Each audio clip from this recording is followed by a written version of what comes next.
Наші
Прийшли окупанти до нас в Україну, форма новенька, воєнні машини, та трохи поплавився їх інвентар. Байрактар, Байрактар. Російські танкісти сховались в кущі, щоб лаптем посьорбати довбані щі, та трохи у чах перегрівся навар. Байрактар, Байрактар. Приперли зі сходу до нас барани для восстановлення великої страни. Найкращий пастух баранячих отар. Байрактар, Байрактар. Хто води всяке озброєння різне, потужні ракети, машини залізні, у нас на всі доводи є коментар. Байрактар, Байрактар. Вони захопити хотіли нас зразу, а ми зачаїли на орків образу з російських бандитів, робить примар. Байрактар, Байрактар. Російська поліція справи заводить, там пивцю рашистів ніяк не знаходить, хто винен, що в нашому полі глухар. Байрактар, Байрактар. Веде пропаганду кремлівський урод, слова пропаганди ковтає народ, тепер нове слово знає цар. Байрактар. Байрактар. Байрактар. Байрактар. Байрактар.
Yes. The Leaf Spring Army sends its regards.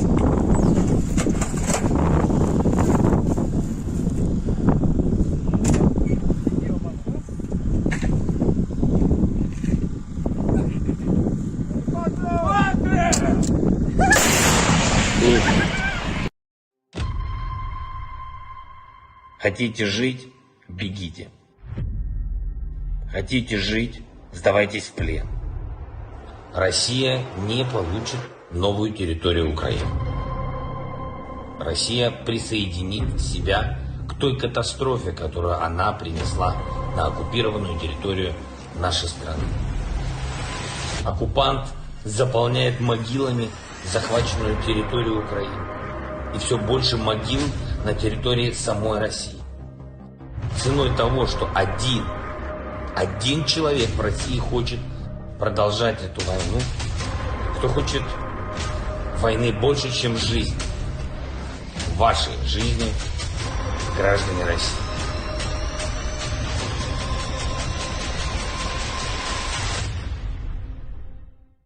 Русский военный корабль. Предлагаю сложить оружие и сдаться. Русский военный корабль, иди нахуй.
Hello, everyone. I'm the Enforcer, and I'm accompanied by Enforcer Matt.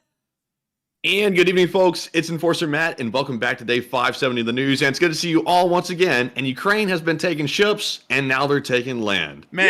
Man, Ukraine be taking ships and land like they're trying to steal candy from a baby. And I gotta tell you, they're doing a pretty damn good job at it as well. We have loads of breaking news to be covering tonight. Before we even get to the breaking news of the victories that the Ukrainian forces have been enduring in the Bakhmut area over the past day, we have to kind of carry along some news from yesterday where we weren't able to confirm the story just yet, but with the new information coming out today, we have been able to confirm the story that was reported yesterday with some facts and information that was missing. And so really quickly, I'm going to be taking y'all to the little city, and when I say the little city of Sevastopol, I mean the massive major port city of Sevastopol in Crimea. Really, the entire reason this whole war is being fought by the Russians and the reason why it's still ongoing from 2014 to now. And yesterday today, we got to see something that was absolutely unbelievable. To give y'all a little bit of a backstory behind this, yesterday there was reports from the Ukrainian Ministry of Defense that a Russian hydrofoil ship, hydrofoil, it's a hovercraft hydrofoil kind of ship, the Samun, seen here. And of course, I know some of y'all are going to be like, it's actually Samun. I'm going to call it the Samun because it sounds like that for the most part. And also, we don't give the Russians credit of giving them the good naming conventions. But nevertheless, this is a guided missile ship. Its whole entire job is to fire off missiles and then scoot away as fast as it can. It can reach at top speed at sea of around 55 to 63 miles per hour. At a rough estimate. And of course, this ship has been quite elusive because of its speed, and it doesn't really appear like the Ukrainians were able to do anything to it, and it's been one of the ships that is the most active so far in the war from information that now came out today.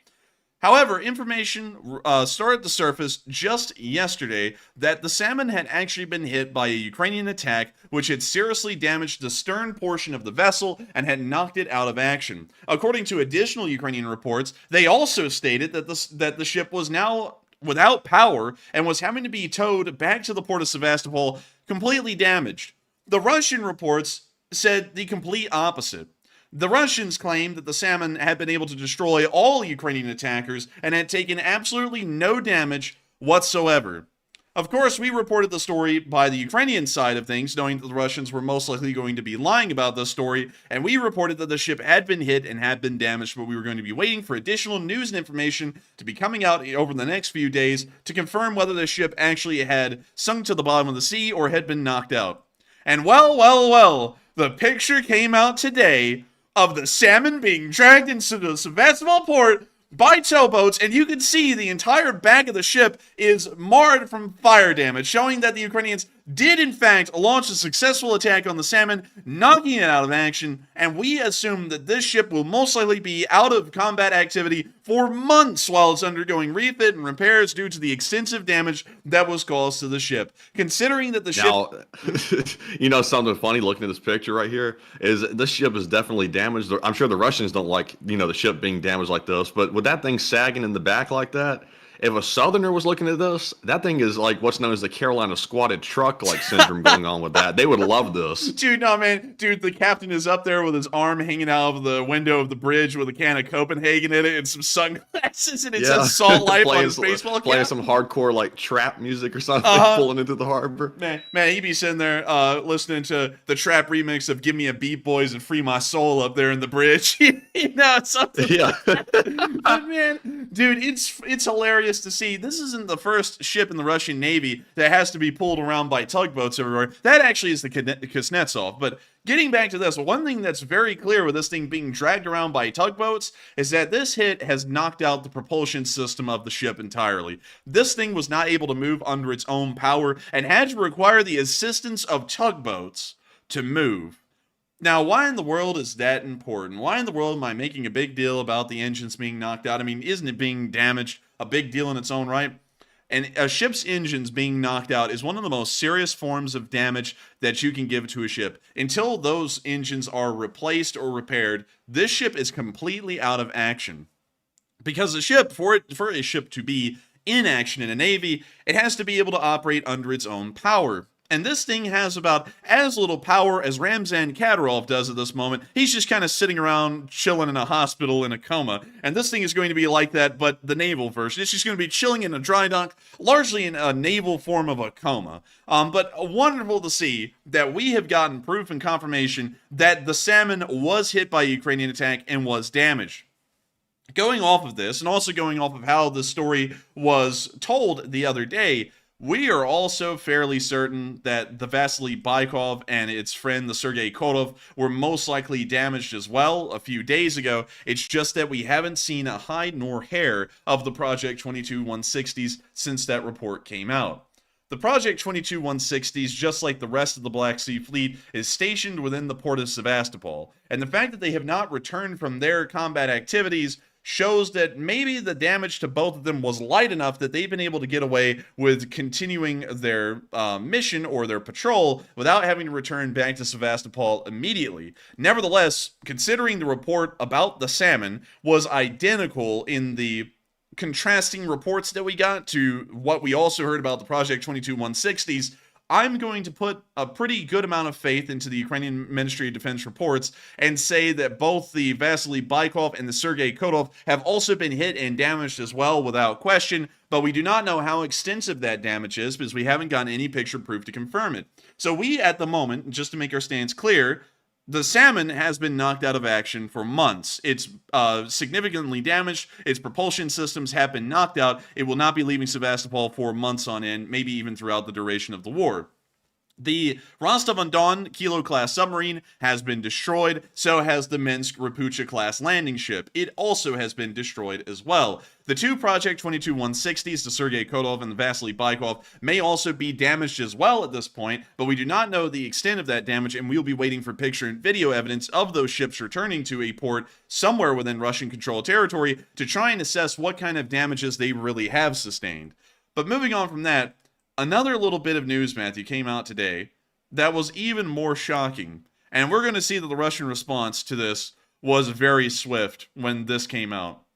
The attacks on the dry docks were pretty significant, as we all know, and it was something that really blew everyone away, that Ukrainian drones were able to make it through the air defense, as well as Ukrainian missiles, and were able to strike really without any form of resistance, well, large resistance, that would stop their attack from having any effect. What's even more shocking about this, probably something that is going to blow away most of y'all, is that a video has come out from the Ukrainian SSO, which is the Ukrainian Special Services, that shows that they were actually on the opposite bank inside of the port of Sevastopol watching the fires rage within the dry docks. Somehow, some way, we don't know how, the Ukrainian Special Forces made it into the port of Sevastopol and were calling in the fire and the shots and telling the Ukrainian Ministry of Defense how accurate they were. This is a video clip taken from the northern side of the Sevastopol Bay, where they are looking south at the burning dry docks with the Minsk and Rostov-on-Don inside.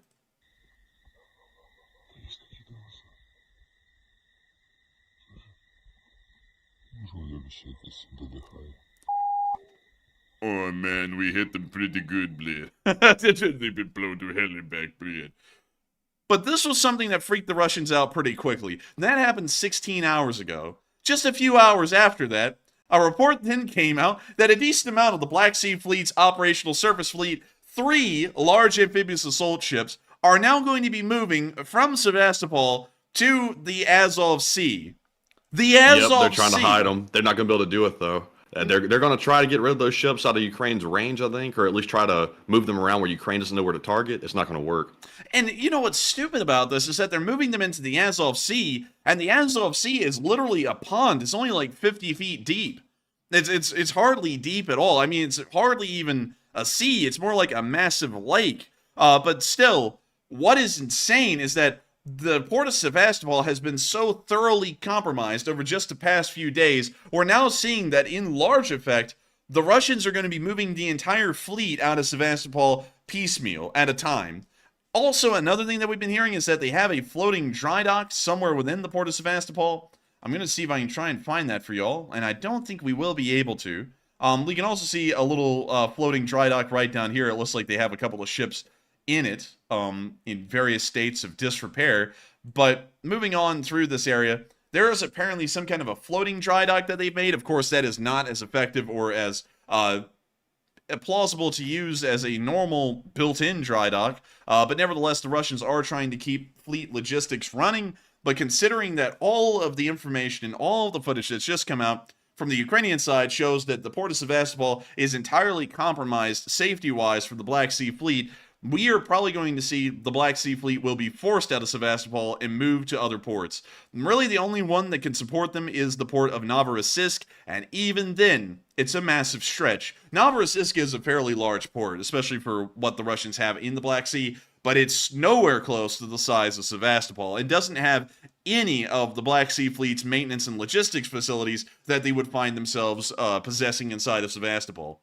So if the Russian Black Sea Fleet has to move here, they may as well be ineffective throughout the rest of the war. But one thing is clear, they're already ineffective at Sevastopol, and they're losing their ships incredibly quickly. Moving on from that, we also got a little bit of real quick, I wonder if the reason why they're trying to move those ships into the Sea of Azov and possibly closer to the Russian mainland is because they know that Ukraine really can't use certain weapons that the West has provided near Russian mainland, and the risk of hitting that would be probably much higher than it would be if they struck Crimea or the Sevastopol Bay area. You know, Matthew, that's a really good point that you just brought up right there. And, and a lot of people have always been thinking that, and we've always been saying that as well, haven't we? That Ukraine can't use Western weapons of any kind in any way directly against Russian territory. But what's shocking is that apparently is completely thrown on its head today, moving into our location unknowns really quickly, because Secretary of Defense Anthony Blinken has given today a green light for the Ukrainians to use American weapons however they want, wherever they want, even if it's inside of Russian territory. This is a bit of a bombshell report right here, and something absolutely insane. But I'll be showing you all what the Secretary of Defense said today. Here we go. Missiles 200 miles in range.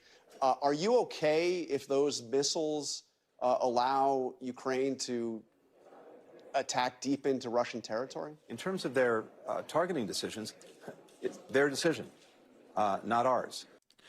That was his answer to the question. So now, instead of it being the normal motive of the world where the United States said you can't use our weapons against the Russians on Russian territory, that statement right there clearly shows we've now given them the green light. They can use American weapons wherever they want to. So while we haven't heard that for the British and the French, and we know that the attack on Sevastopol was conducted with Storm Shadows and Scalp EGs, which are both French and British, it is entirely possible, while I have a voice crack there, that they could use the ATACMS that will be sent to Ukraine here after Zelenskyy visits the United States and we make that official announcement. They could possibly use ATACMS to attack the Russian ships that are patrolling the Sea of Azov and destroy them there where they lie. And I also have to say, Interesting. And also, one thing that I do see people saying, and I know a lot more people are about to say this in a second, is this statement here is slightly out of context, but nonetheless it has the same effect. Right before this clip started, Blinken was saying that the U.S. prefers if Ukraine doesn't use Western weapons on the Russian mainland. But then he went on to make the statement you heard in the video, which basically negated that. If it's Ukraine's decision what to do with it, then obviously they are not totally objecting to it, but they're trying to basically cover their butt by saying that we don't prefer it. But nevertheless, the statement is completely different. It's almost a 180 from the statement we've been hearing before that. We've been hearing from the United States the official statement of Ukraine will not use our weapons on the Russians, otherwise we will stop giving them weapons. That has been the official statement for the entire war up until today. And while, of course, there was a little bit of a preface there that we did not include, because if we showed more of that clip, it may possibly fall within, well, outside of the confines of Article 17, which is the fair use, title, article, whatever it may be called. But moving on from that, this is a complete 180, and now it's entirely possible that HIMARS could be used to fire across the Russian border and into the Belgrade area. In fact, American weapons of any kind, any shape, and any form from this point forward from that statement could be used really anywhere. And while we'll officially object to it, it's not going to change anything that's actually going on in the war. And so with that, we're now going to be moving on back down into the Black Sea Fleet for a moment, because while we're talking about the ship, some of the Russian ships moving on to the Sea of Azov to try and hide there, among other things, it appears that the United States' efforts to allow the Ukrainians to use their own weapons, the fact that the Ukrainian Special Forces have been able to breach the port of Sevastopol clearly, and violated security, and not only that, but caused significant damage over the past few days to the Russian Black Sea Fleet, all of this appears to be culminating in a large amount of Russian fear. And while the Russians are always publicly making it sound like they are not afraid of anyone and they're crap crazy, one thing did happen today that is showing that the Russians are truly afraid of consequences. 2 merchant ships arrived at the port of Odessa today, some of the first to have arrived in a while. According to Visegrad 24, the first 2 ships have entered Ukrainian ports since Russia withdrew from the Black Sea Grain Initiative in July. The 2 bulk carriers used Romania's and Bulgaria's territorial waters to pick up nearly 20,000 tons of Ukrainian grain that will head for Africa and Asia. Going off of that, we will most likely assume that the grain is going to be making it to Egypt and China, considering that those are 2 of the largest grain importers from the Ukraine from both of those continents. This is still a massive change of news. For up until this point, we had heard that some merchant ships may have possibly made it to Ukrainian ports. Some of that was confirmed and unconfirmed. We did hear that an Israeli cargo ship had made it to Odessa at some point and had pretty much run the blockade, but at the same time, we never heard that they really picked up any grain. They just kind of popped up there and then left. Some other ships have tried and, of course, have been intercepted by the Russians or have just turned around before the Russian Navy even made it to them. But these 2 ships today are the first 2 ships of their kind since the grain deal collapsed in July to have made it to Odessa and load Ukrainian grain. And this shows that the Ukrainians are making some headway success in dealing with the Black Sea Fleet. They have practically devastated the Russian government's will to use the Black Sea Fleet to enforce the blockade of Ukrainian ports. And so it is wonderful to know that the Ukrainians were able to, through some gentle persuasion, encourage the Russians to go back into the grain deal by largely just standing aside and not doing anything. But wonderful to see, and some very interesting news and stories unfolding within the Black Sea, showing some of the largest successes that Ukraine has had during the war, in all honesty. These are massive leaps and bounds forward as far as the Ukrainian military is concerned, as far as the Ukrainian nation is concerned. The Black Sea Fleet is something that is a lot more untouchable than the Russian army. And while we see the Russian army is constantly being destroyed almost on a given basis daily, with hundreds of soldiers lost, dozens of APCs, over a dozen tanks each day, which is a significant number, it is far more difficult to attack the Russian Black Sea Fleet in any form because Ukraine doesn't actually have a navy to meet them at sea with. The Ukrainians rely entirely on drone operations or anti-ship missiles from ground-based units to try and deal with the Russian Black Sea Fleet. And that means that the Ukrainians have very little as far as abilities to fight the Russian Navy and even destroy a single one of their ships. The fact that they've not only been able to destroy the flagship of the Black Sea Fleet, but they've now been able to damage some of their more advanced stealth corvettes. They've also been able to damage some of their guided missile ships, also their landing ships as well, among many others, is giving us a very clear indication that the Ukrainians have really started to learn how to fight a naval war without a navy. And it appears that they are now winning that side of the war as well, clearly, as now the Russians have ships running tail tucked from Sevastopol and into the Sea of Azov to try and find some security and safety there. But moving on from that, a lot's also been going on in Russia as well, and around Russia. We've been hearing some reports and information, and I'm trying to figure out what piece of news we're even going to first, because all of them are very bizarre today, and something that I would highly encourage you all spread around to the whole family. Have them gather around the TV, because we're about to be seeing crazy things and crazy news from every part of Russia, from the north to the south, all the way to Kaliningrad, while I stutter my way through that. But we're going to be moving to our first bit of news, which is near the town of Irkutsk. Irkutsk is one of those weird towns in the middle of Siberia that is near to Lake Baikal, practically sitting in the middle of Russia, all on its own, with nothing around. And you can see that if we look at Irkutsk, there are some incredibly small towns and villages, like Usole Siporovsky, that exist in the area, but beyond that, there's really nothing there. This is a very isolated part of Russia, and a lot of lawlessness goes on out here. It's practically the Wild West, and once you get outside of the major city of Irkutsk, and today, it appears that some kind of Wild West activities are going down. An oil refinery in the area around the city, and we're assuming that it's somewhere around Irkutsk or Angarsk, has been taken over today, seized by a private military company. We do not know who this private military company is. We don't know why they're seizing the oil refinery. We don't really know a lot of details behind this clip, but these are PMCs that are illegally seizing, from what we know, an oil refinery. Here's a small clip.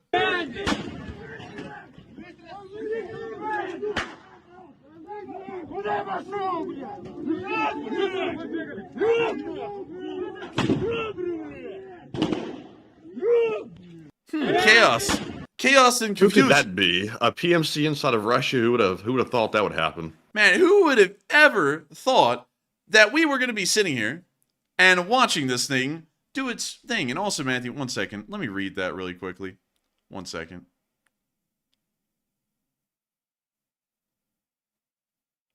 Okay. Well, you know what? We'll be dealing with that in a little bit. Also, thank you everyone for pointing that out, because I had to sit there and look at that because I was like, what the hell is that saying? But moving on from that and back into the news, this is something that is a little unexpected for the most part. I would have never thought that a private military company, especially since the Wagner PMC has practically dissolved from what we understand. We haven't even heard or seen anything of the Wagner PMC since Prigozhin has died. We don't know what PMC this is. They don't really look like Wagner. They could be Gazprom. I don't know, because, Matthew, wouldn't that be crazy if the Gazprom PMC was being used by the Gazprom company to seize other companies' oil refineries? That would be what we call in the West a hostile takeover, Russian style. Yeah, a Russian hostile takeover, literally taking over with weapons. But let's look at them again, and let's see what we can find out here. So, let's take a look at this guy's uniform. We can't really tell much about these guys. They don't really look that special. We can't really see their patches.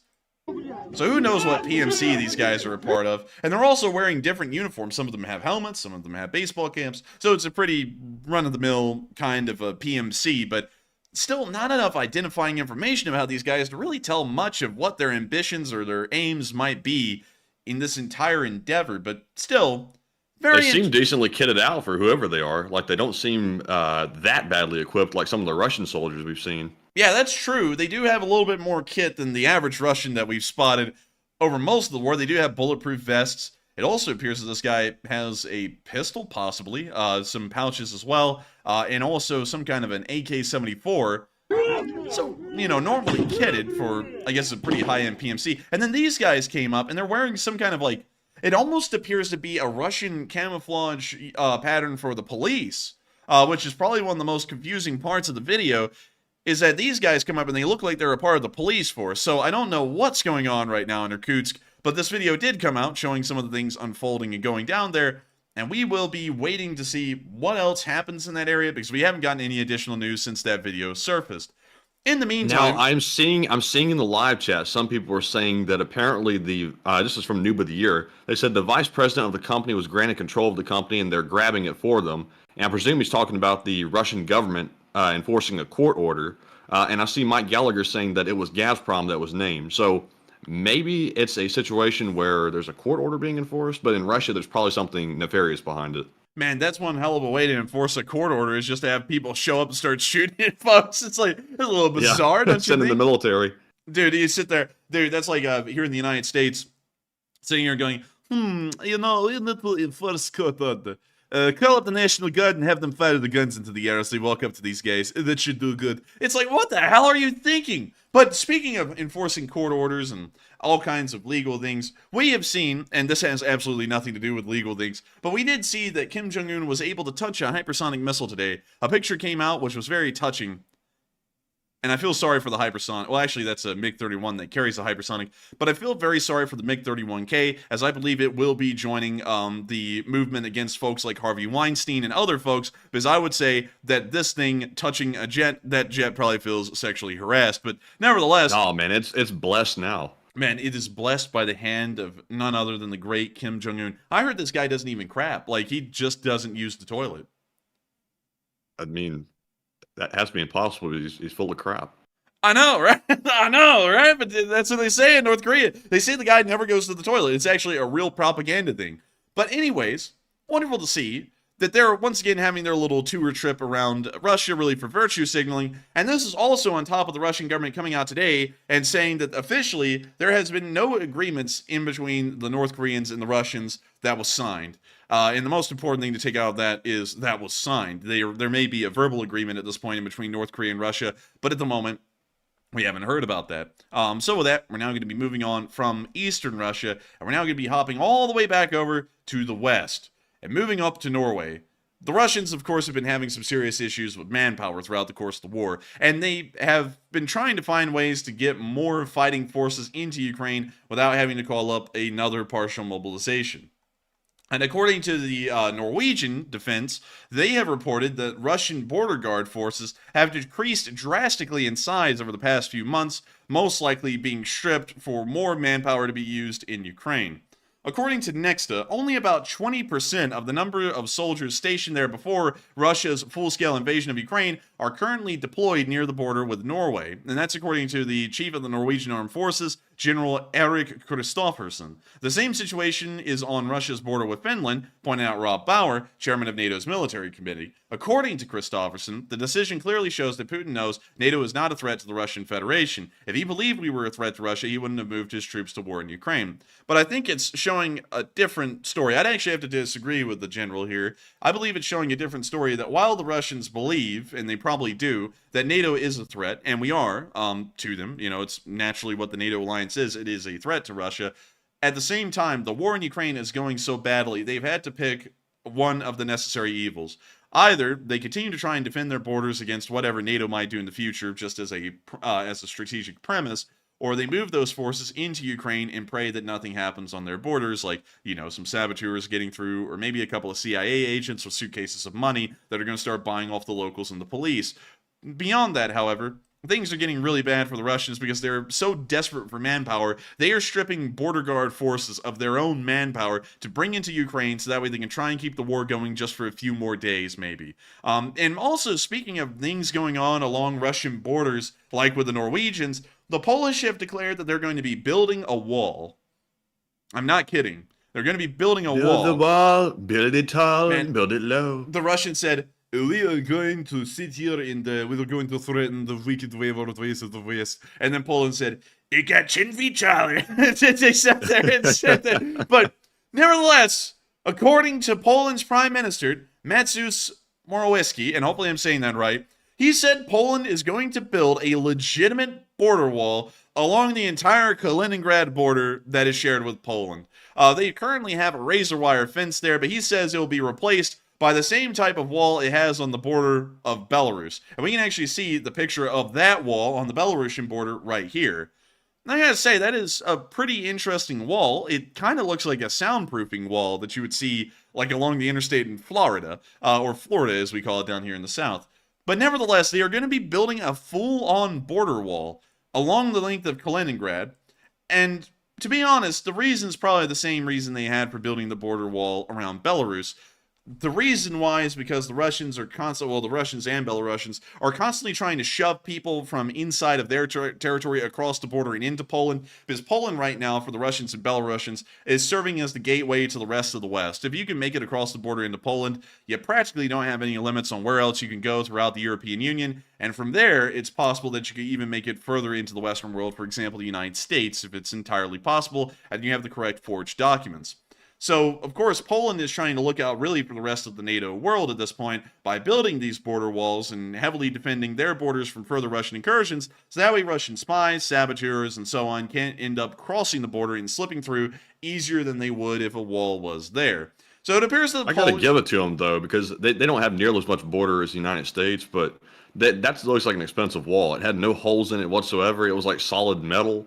And it looked like it probably went deep into the ground from the looks of it. Man, they probably have like some kind of electric current going through it too, so that way when someone comes up to it, goes, "Bliet, put the ladder on," and they put the ladder on you, like a bug thing, and they just get sapped to death or something. But anyways, dude, a beautiful thing to see that Poland is going to be trying to strengthen itself against the Russians and ensure that there won't be any border incursions by Russian spies, saboteurs, and so on.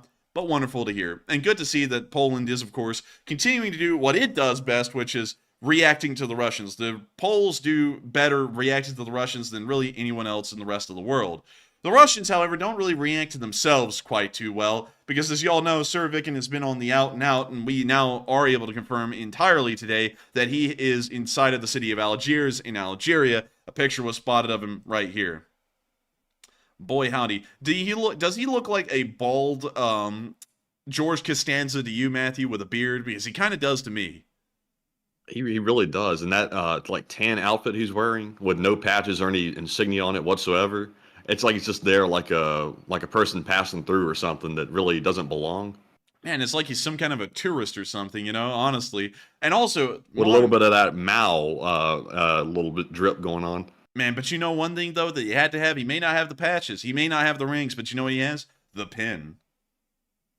Oh, he does. That looks like one of those nice pins, too. Man, he be fitted out, man, with that pin, man. Oh, God. But anyways, moving on from that, Surovikin is going to be there doing crap in Africa. As you all know, that's a common Russian trend to do crap in Africa. Will it really amount to anything? Who knows? It probably won't. But now it appears that since they've pretty much killed the Wagner, they're going to be moving more actual Russian forces into North Africa and Central Africa and trying to figure out what they're going to be doing from here forward, but on an official Russian level instead of an unofficial Russian level like they did with the Wagner PMC.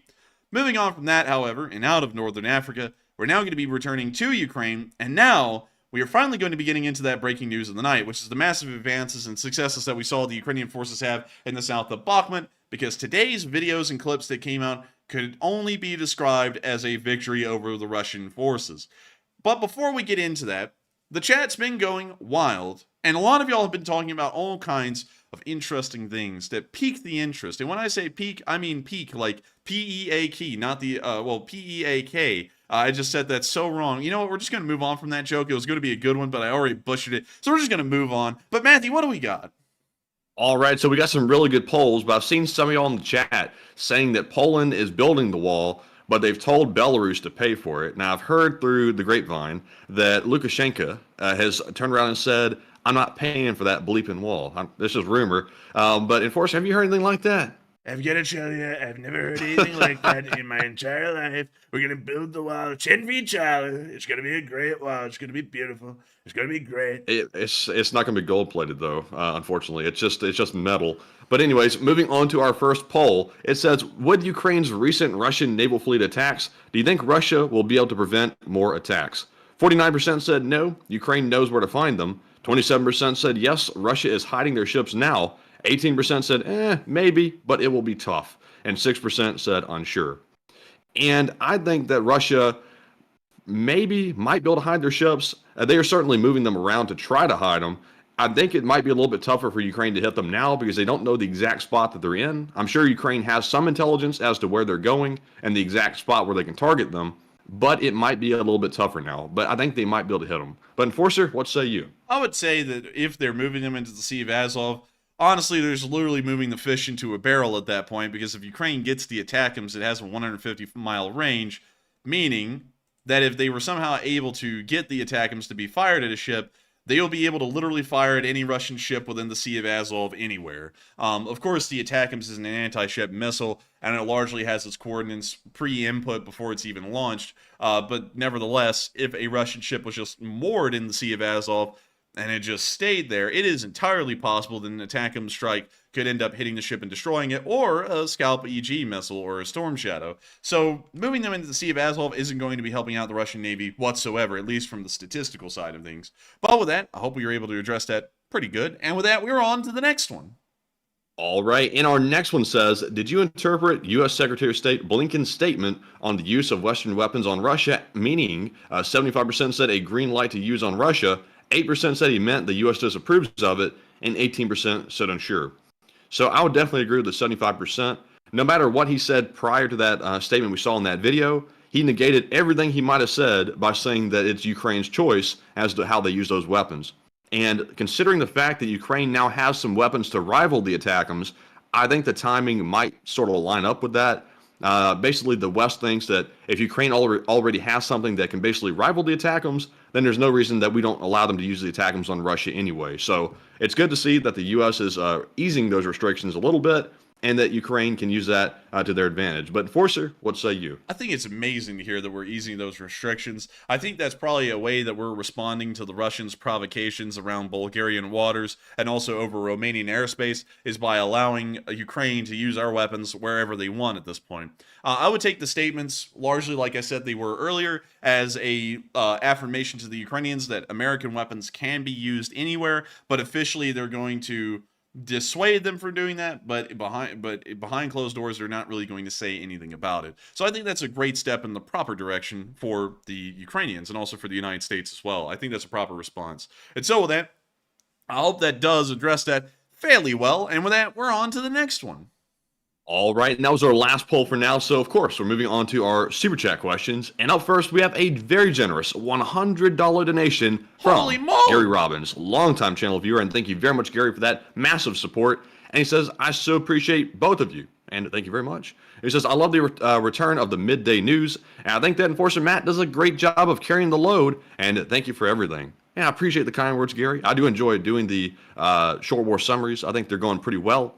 And if y'all haven't noticed, I've actually been changing up the thumbnails a little bit, and it seems to be doing pretty good. I like the look of it, and apparently y'all do too. So thank you very much for the kind words. And Enforcer, what say you? And yeah, thank you so much for the mass amount of support, Gary Robbins. And thank you for appreciating both of us. And also, thank you so much for enjoying the return of midday short war summaries. They have been going on for quite a while at this point. I believe around 120 days continuously now. And I'm glad to know that you are enjoying them. There's something that a lot of people wanted. It's something that we couldn't really carry on doing way back in the day. But nowadays, somehow, we have even more to do, and yet we're still somehow managing it. I think it's because both of us are doing it this time instead of just one of us. And also, I don't do as much video editing as I used to do back in the day on the other ones. Nowadays, it's really just talking on the video, which is a whole lot easier to do, really. But I'm glad that you do enjoy it. And also, Matthew has been doing a lot of carrying the load, at least in this past week and a half on videos, because his schedule, university-wise, usually allows for him to come home earlier than mine because of how it works. I end up leaving school sometimes the latest at 3 o'clock. I believe the latest Matthew stays is 2. So sometimes he's able to get home quicker than me on some days, and so it's just better for him to make the video on most of those days than me. And he's been doing great at them. His videos have been doing absolutely incredible. They've been getting loads of views, keeping a lot of attention on the war, and also putting out some really good information, too.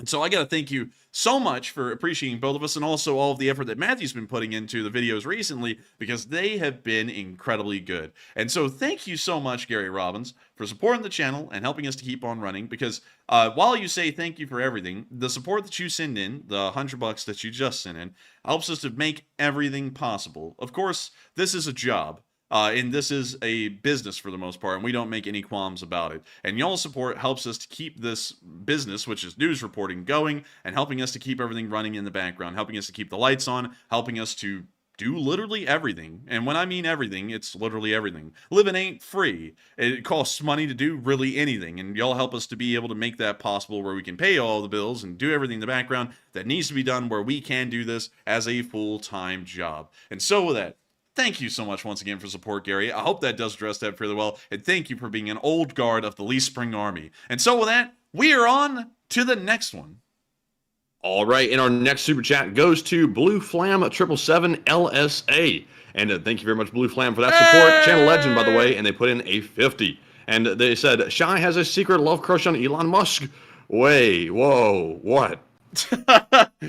whoa! But still, thank you so much for the support. I'm telling y'all tonight, y'all. I'm telling y'all. I don't know what it is, but I get no respect around here. I'm telling you. I was up the other day, and I was walking around, and people said I looked tired, and I said, oh man, I'm telling you, oh man, I'm telling you, I'm always tired. Oh man, it's terrible, real terrible. I went to my doctor. Y'all know my doctor, Dr. Vinny Bombachi. Oh man, I went in and I told him, hey man, I'm tired, and he said, oh man, well take a sleeping pill every time you wake up. Oh man, I'm telling you, I get no respect. My doctor, he's terrible, you know. Oh man, terrible. I went in the other day, and he cupped my knee and told me to cough, and then he punched me in the balls. Oh man, I'm telling you, it's terrible. But still, I don't know why I went into a full Rodney there, but still, thank you so much for the support, Blue Flame 777, and keeping the channel running. And also, apparently, we've got some goating going on here from Blue Flame 777 that is going to be keeping some beef running. But still, thank you so much once again for the support, Blue Flame, and thank you for being an old guard of this channel and supporting us tonight and helping us to keep this thing running. And so with that, thank you so much once again. I hope that does address that fairly well. And with that, we are on to the final question of this segment, and then we're going to be moving right back into the frontline news at Bakhmut, which is the breaking news of the night. And the last one of this segment goes to Enforcer for President, who's also a longtime channel legend as well, and they put in a $50 donation. And thank you very much, Enforcer for President, for that. And they said, I love my LSA Familia, and best stream on YouTube, and is it 2040 yet? Oh, man, if it's 2040, I'll actually be 40 years old then. It's kind of wild. Man, if it was 2040, I'd be 38, and it would be my time to run for President of the United States. And I got to thank you so much for the support, Enforcer for President, and helping the channel to keep on running. I got to say, and I don't mean to be in a you know, as someone has once said before, a pissing contest with all of y'all here, but I think I probably love the Lee Spring Army more than any of y'all do. Y'all are an amazing group of people, and it's great to have y'all here every single night with us as we cover this news, and have all of y'all, with all of y'all's interesting stories and backgrounds and knowledge in life, all come together in the live chat and watch it every single night. It's absolutely incredible and amazing. And I got to say, I love the Lee Spring Army more than probably the next person does. But still, I also have to thank you for saying it's the best stream on YouTube, because, you know, we try our best. I'm not going to say it's the best. There are a lot of people out there that are incredibly talented and do incredibly well on YouTube. You know, there's a lot of people out there who run live shows that are truly just that bee's knees, to try and say something from the 1930s there. But nevertheless, I thank you so much for the high praise and saying that you consider us to be the best stream on YouTube, because we really do try our best. Sadly, it's not 2040 yet. We still got about 17 years to go, and by that point, hopefully, I will be ready and able to run to be the President of the United States. It's something of an end goal of mine. That's largely what my entire life is going to be working towards. And while I'll be trying to shoot for that goal at an incredibly young age, at 38 years old, most likely becoming one of the youngest, if not the youngest U.S. president in history, if it actually happened, it is largely what I've been gearing my whole entire life towards. And that's also why I'm going to law school. You know, a lot of people ask, you know, why in the world, and a lot of people ask this at law school, why in the world are you here at law school considering that you're doing so well on YouTube? And the reason why is because I have goals that go just beyond YouTube.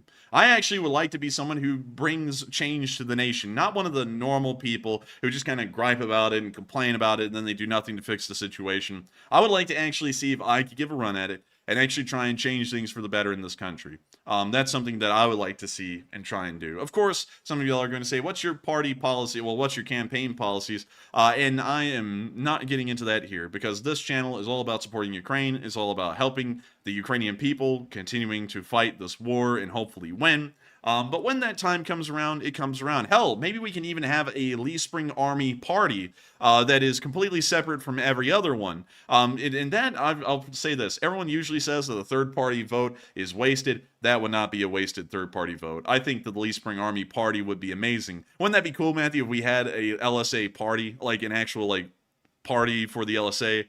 That would be pretty cool. That would be pretty cool, I think. But you know, if I ever wanted to run for president, I want to like be the oldest president in history, and I want to bring back the Bull Moose Party. Oh, oh man, that's dude, that's pretty wild, man. That's pretty wild. But you know something? I'll tell you all. Now wait a minute, who was the Bull Moose Party? Was that Roosevelt? Yes, that was actually Theodore Roosevelt after he gave the presidency over, I believe it was to Taft. And then he hated Taft, and he thought he was a terrible president. That was the guy with the big bathtub? Yeah, that was the guy who got stuck in the tub, and then they got him a big tub. Damn. And so then Teddy was like, this guy sucks, I'm running again. And then at the time, he was a part of the Republican Party. The Republican Party said, well, we're actually not going to even allow you to run in our party. So then he went and created the Bull Moose Party. And so that's how that whole story went. And so then he split the vote, and then that's how we got Woodrow Wilson just in time for World War I. So that's kind of like the whole story behind that and where the Bull Moose was. But you know what? While I don't get into politics, I will share with y'all some things I think a lot of y'all would just like that are policies I think everyone could get behind. You know, I don't really think there's anything divisive about this. Putting money into public transportation so that way we can actually bring about high-speed rail and modern railroad infrastructure in the United States. Also try and encourage the Congress to pass a new Food and Drug Act that will change the way foods can be created and also the kind of preservatives that can be used in food. Some of them are very unhealthy and have been proven through studies, but nothing's really been done for that. And those are a couple of the ideas that I have as president that I would like to pass as policies. But moving on from that, trying to keep it on a largely neutral plane there. But those are some of the ideas that I would have as a president of the United States that I think would just be beneficial if they haven't been done at that point. But there's a whole lot, and this is not the stream for that. While I went into it just a little bit there, this is not the stream for it. This is the Ukraine war stream. We are covering the Ukraine war news. But with that, thank you so much once again for the support and force for president. I hope that you like a couple of the campaign policies I just brought up there. And thank you so much once again for supporting this channel and helping us to keep this thing running, because folks like you have been making it possible for so long. And I got to thank you for coming in and supporting us tonight, because it also helps us once again, everyone's continued support to help this thing to keep on rolling, keep on moving, so that way we can make sure to just keep the channel alive. And so with that, thank you so much once again for the support. I hope that does address that fairly well. And with that, I see a lot of people, Matthew, talking about all the policies. Apparently, a lot of people like those policies. And that's largely, to just be honest with y'all, that's largely what the entire campaign would be revolving around. Largely, like, to just be honest with y'all, I kind of want to avoid most of the major talking points that there are in modern politics, because there really is no progress to be made in either direction on those. They just kind of are what they are, and they're either being solved in the courts or they're not being solved, and there's really no way to do anything about that. But there's a lot that goes on in the background that just isn't fixed or changed in the country, that if someone actually put their effort and mind power towards fixing those issues, the country would be far better off, way more than people would actually believe. But anyways, with that, enough of that for now. Maybe we'll save that for the question segment later. But with that, thank you so much once again for support and force for president, helping the channel keep on running, and thank you for being one of the biggest fans of the Lee Spring Army. Of course, there are many more of y'all that have thrown in super chats at the moment that we haven't been able to get to, and I want you to know, because we have seen some people who are new tonight, we will get to all of them. We do not read a super chat, because we appreciate each and every one of y'all's support. Y'all help us to keep this channel running. Y'all are the only thing that keeps the channel running. So we want to make sure to recognize each and every one of y'all individually and thank y'all personally for your support. Whether it be $1 or whether it be $500, it all matters. And it's a massive contribution that you've made, even if it is just $1, because that dollar could mean a lot to you. And so we always want to make sure to recognize each and every one of y'all. So do not worry, we will get around to every single one of y'all, but for now, we're going to have to get back to the news, and that brings us directly into Bakhmut and the massive victories that the Ukrainians have had today in the southern flank. Many of y'all may have known that the Ukrainian army has been able to push the Russians almost entirely out of Andriivka for a good bit, but it was over these past 2 days that the Ukrainian army has actually advanced into the village of Andriivka itself and have taken it entirely. There are now Ukrainian armed forces inside of Andriivka, and this advance is nothing short but massive. This means that the Ukrainians now have almost complete control of the area around the railroad berm, and now the Russians will most likely be setting up defensive positions within Andriivka and will have absolutely no chance to be able to really make a concerted defensive effort in between Andriivka and Andriivka. But moving on to those video clips today that showed us these amazing successes of the Ukrainian army, we're going to be moving into our first one, where we saw the Ukrainians physically taking the village of Andriivka.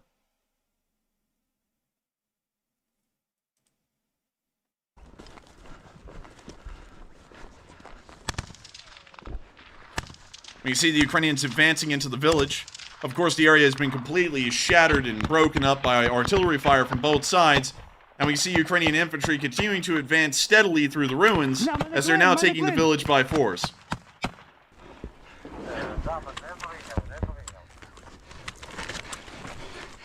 We see him moving up to an AK lying on the ground, and it appears he's trying to take it.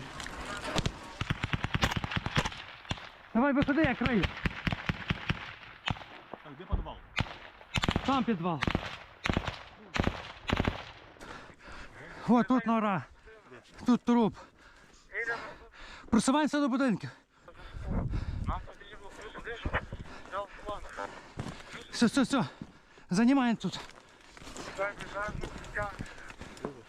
Я дивився, там нічого нема. Отак, наліво. І доповідайте, до якого будинку ви виходите, щоб я вас бачив.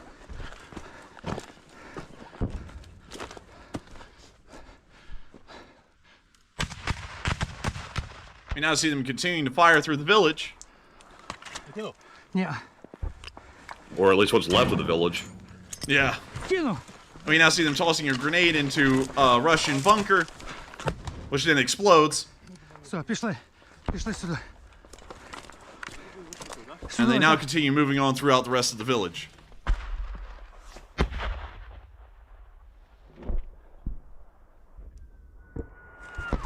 See him laying low as the shell flies overhead and explodes. We see some mortar rounds exploding all over. Ззаді нас якраз.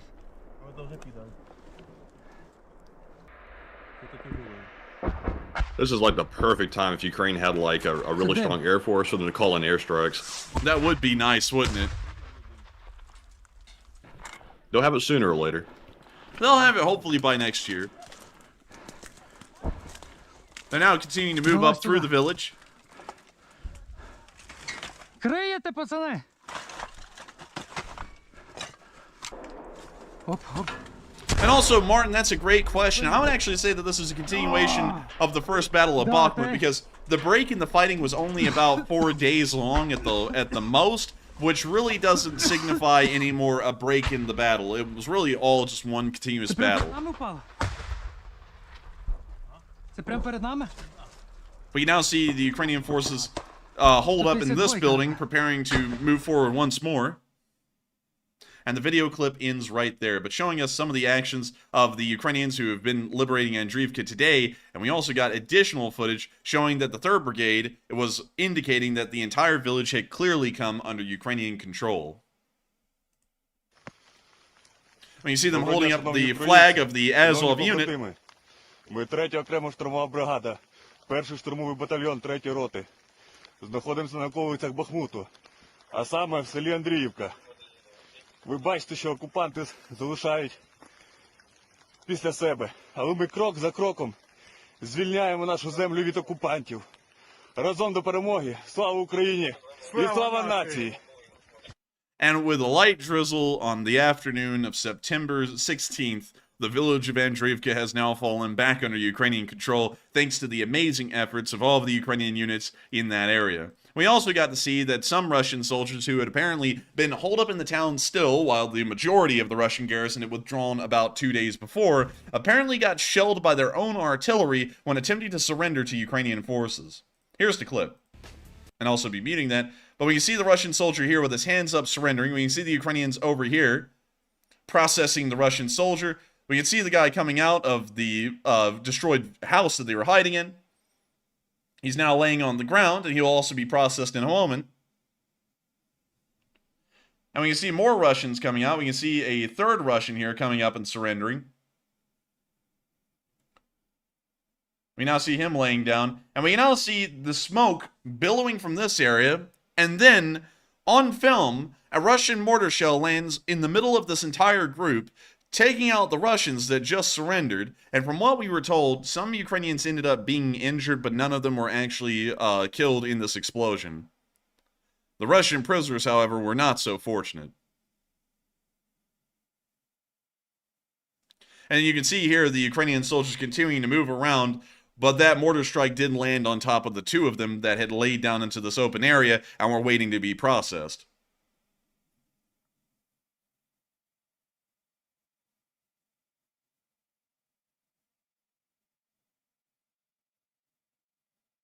We can see the Ukrainian soldiers continuing to secure the area.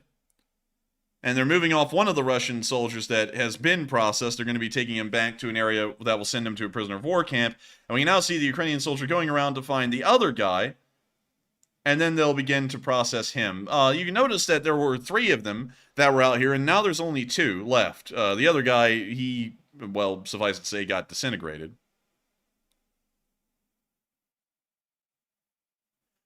We can now see him moving to the rest of the Ukrainian forces, where they will then continue to process them. But with that, that's the end of that clip. And it's absolutely insane to watch the Russians bombard their own soldiers because they surrendered. It's not even a motive. It doesn't even have any motive with purpose behind it. It's just irreprehensible, downright animalistic behavior to bombard your own soldiers that are surrendering just for the mere principle of it. You'd never see that, really, in any other military. Hell, not even Nazi Germany, which you would usually consider to be the most evil nation that's ever existed on the face of this earth, not even Nazi Germany would go to the length of shelling their own surrendering soldiers. They usually, actually, interestingly enough, Nazi Germany, as far as it went with the Western nations, actually had a decent amount of decorum when it came to dealing with prisoners. Of course, there was the few incidents like the Malmedy massacre where that did not happen, and also there was the Biscari incident with the United States where that also didn't happen on our end, but nevertheless, for the most part, prisoners were handled accordingly, and you also didn't end up shooting your own surrendering soldiers in the back when they were giving up. This kind of stuff is just never really seen in warfare, and the fact that we're seeing this from the Russians now is just the next level of depravity that not even the Nazis could step down to on the Western Front. And that is really telling of how bad off the Russian mindset is in the modern world. But moving on from that, and out of the area of Andriivka, we're now going to be moving behind the lines and into the area of Svitlodarsk, where we saw that some Russian forces were being hit by Ukrainian artillery back there.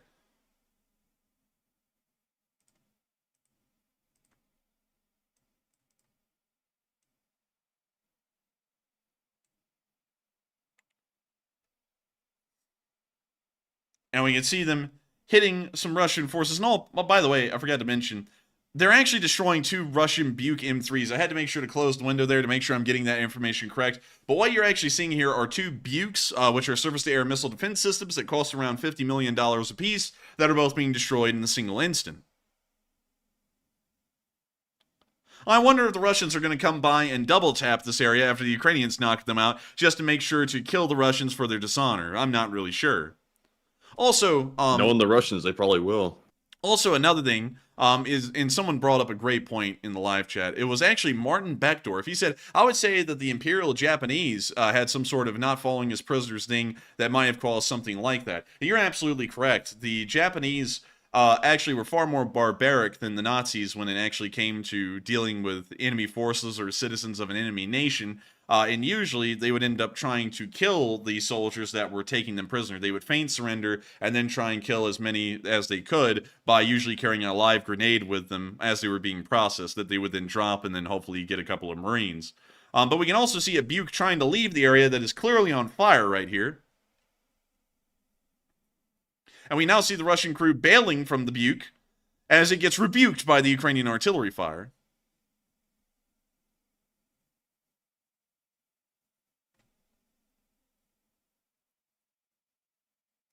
And we can now see another artillery strike occurring within a city. We don't know which one this is. Well, actually, I'm sorry, correction, it's Svitlodarsk. We actually know which one this is. I'm sorry, forgot about that. Oh man, I'm telling you, the exhaustion's catching up to me. Oh man. But we see the Russian logistics depot being swarmed, blasted, and blown away.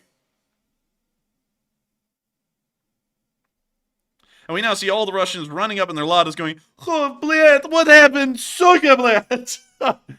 Does insurance cover this? No, execute them then. But with that, that's the end of the little clips right there. And beautiful to see that they were able to knock out a couple of incredibly expensive Buk surface-to-air missile systems in the area, hopefully clearing the skies for Ukrainian forces going forward.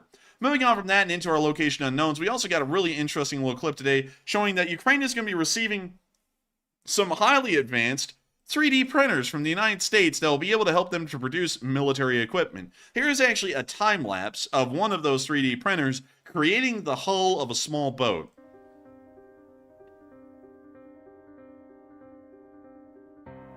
That is pretty cool. 3D printing is so cool. I wonder how long that actually was, like, not sped up, because usually, like, little small 3D printers take forever to print anything. I don't know if it just took, like 20 hours or something. Let's see here. I would say it probably took, like, I don't know. We actually don't have a timetable. But let's see if it does say. Oh, we can't scroll down on Twitter, can we, though? I mean, like, Romania might be down there. Might get some Romania. Yeah, we might get some Romania. So we're going to skip on that. But nevertheless, really nice to see they're going to be getting some very advanced 3D printers. And hopefully that'll be helping them to speed up the production of war equipment and help them out in the war effort. Moving on from that, we also got to see a Ukrainian soldier at some point in the war, we've never seen this before, firing a javelin from a tree. Рома, ебашь!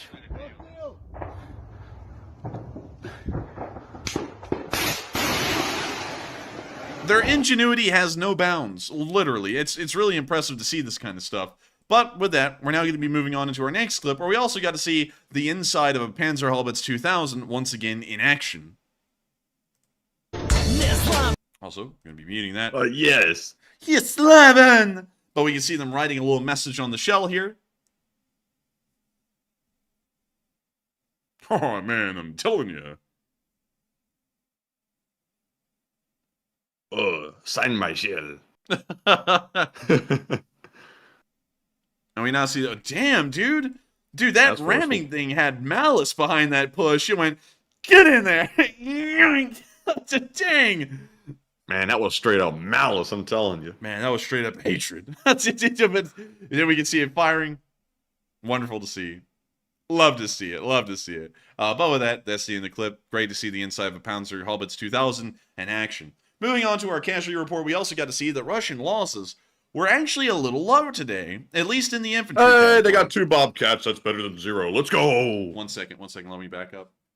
Let's go! And of course, 2 Bobcat skid steers were destroyed. I know I told y'all that I wasn't going to be trying to blow y'all's eardrums out anymore, but psych. But anyways, 2 Bobcat skid steers were destroyed today over the past 24 hours. Wonderful to see.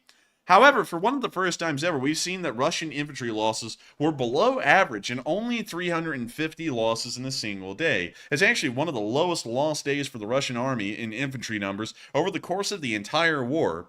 We don't actually know what this means. The Ukrainians, of course, did advance today, more so than other days. It may indicate, however, that when Ukrainian forces conduct an actual offensive and they begin to advance, that their ability to actually inflict losses onto Russian forces is decreased. That may be what is indicated there. We also saw that the Ukrainians were able to destroy 10 armored personnel carriers, a whopping 32 supply trucks, which was incredibly good, 4 main battle tanks, which is decent, 16 artillery pieces, which is pretty good, 24 drones, and then the 2 Bobcat skid steers. Overall, today was okay. It wasn't an exceptional day, but it is good to know that although it was a somewhat okay day in the losses, the Ukrainians were able to make physical advances along a good amount of the front line today. Moving on from that, and moving on from our location unknowns, we're now going to be moving on into the northeast for just a quick moment, where we saw at Kuzymivka, the Ukrainians were able to destroy 2 BMP-2s. Check it out. This was done by the 80th Brigade. We can see their intro cards here, showing us that it is the 80th Brigade. And now we can see that they're saying they're going to destroy a BMP-2. And they're on low battery, so they better go ahead and hurry up. Man, they better land that thing now. And when you see the drone coming on in and hitting right at the rear compartment where the fuel tank is, the tank roars into a flame, while the APC roars into a flame, and it is out of action for good, or for bueno. Now we can see them throwing up the Por outro. favor. And I gotta say, live masse. But I guess the Russians are not Man, that's living like masse. Taco Bell or something. They're living pequeño, you know what I mean? But still, wonderful to see that they were knocked out, and we're now going to be moving on from that area and moving on down into Kremenna, where we also saw that the Ukrainians were hitting Russian forces in this area. Here's the intro. We can see that they have a pretty sick... Wait, hang on. Let me make sure I got this right. Recent Russian FPV drone hits. Hang on. FPV... Russian? Huh. 1 second. Let me check this out. So apparently I misread this earlier, and these are actually Russian hits on Ukrainian forces. And to quickly explain a little bit of a policy we have on this channel, because I will not be able to show that for this reason. We usually don't show a lot of Ukrainian losses on this channel unless if there is a specific reason behind it. Reason being, Ukrainian soldiers watch this show, and we do not want them to see clips that could be somewhat saddening or dissuading, considering that these are their very friends and citizens that may also be inside of these videos. So we're not going to be showing this. If you do want to see it, however, you can click on the link in the description below to go to the clip and then watch it there. But unfortunately, that clip was actually misread earlier. Moving on from that and down to the area of Verkno-Kamyanka, we did get to see a BMP being destroyed by the 80th again. Did I just have duplicate clips all over the place in this area? I did. So we're going to be getting rid of that one. That's a duplicate clip. Sorry about that. You can see the fatigue is now getting to me, especially with being able to put news bulletins up. But moving on from that, we're now moving into the next clip where the Atom unit was hitting Russian forces in this area.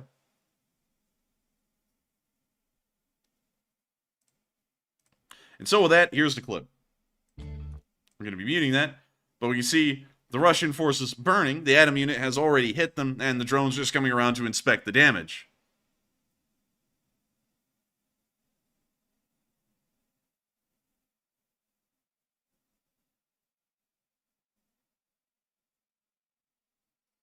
And we now see them hitting them with the cluster bombs. We can see a couple of Russians running for the hills. Also see them running for a Ural. And call this salt and pepper. They get peppered. Sha-lang-lang. What? I don't know. I just came up with something. The exhaustion really is hitting me tonight for some reason. But we can see the little drones hovering around, doing the thing. That one was just sliding along. You saw that? It was like on an axis or something. And now you see the Ukrainian picking it back up. Let's get it. Adam tactic. And with that, that's the end of that clip. But great to see the Atom unit in action and, of course, inflicting damage against Russian forces. We're now going to be moving past the Bakhmut area and down into the southern front. We haven't been hearing a lot of news from the Andriivka direction, but we did see a clip today of an FPV drone going for a Russian, and that man be bobbing and weaving. And so here's the clip. By the way, I would like to apologize, everyone. Y'all may notice that my energy levels are steadily dropping throughout the stream. I don't know what it is tonight, but I'm hardly hanging on over here. So sorry that the energy isn't as high as it normally is, but I hope that everyone does understand. We are usually going nonstop with only 4 hours of sleep for about 5 days a week. So it is a little bit strenuous, and I didn't really have a good amount of coffee tonight. I kind of mismatched and measured it wrongly. So the fatigue is showing a lot tonight, but I do want to apologize. Anyways, here's the clip. Oh, we're going to be muting that. But you see the drone flying on into the field, and you see them spot the Rossiyski soldat. Is that a Ukrainian on a motorcycle on the thing right there? Yeah, I think so, with angel wings. Oh, wow. It's on a, it looks like a BMW S1000. It's pretty sick. Oh, wait a minute, we spotted a Russian here, and the drone starts coming down, and oop, he weaving. Oh, he bobbing. Oh, he's not moving very fast. He's like barely moving. Oh, he bobbing and weaving. And the drone's saying, begging him to land now. Land on this sucker. But you see the drone still flying around.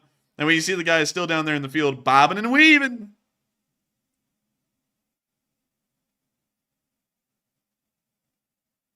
Oh, dear. Oh,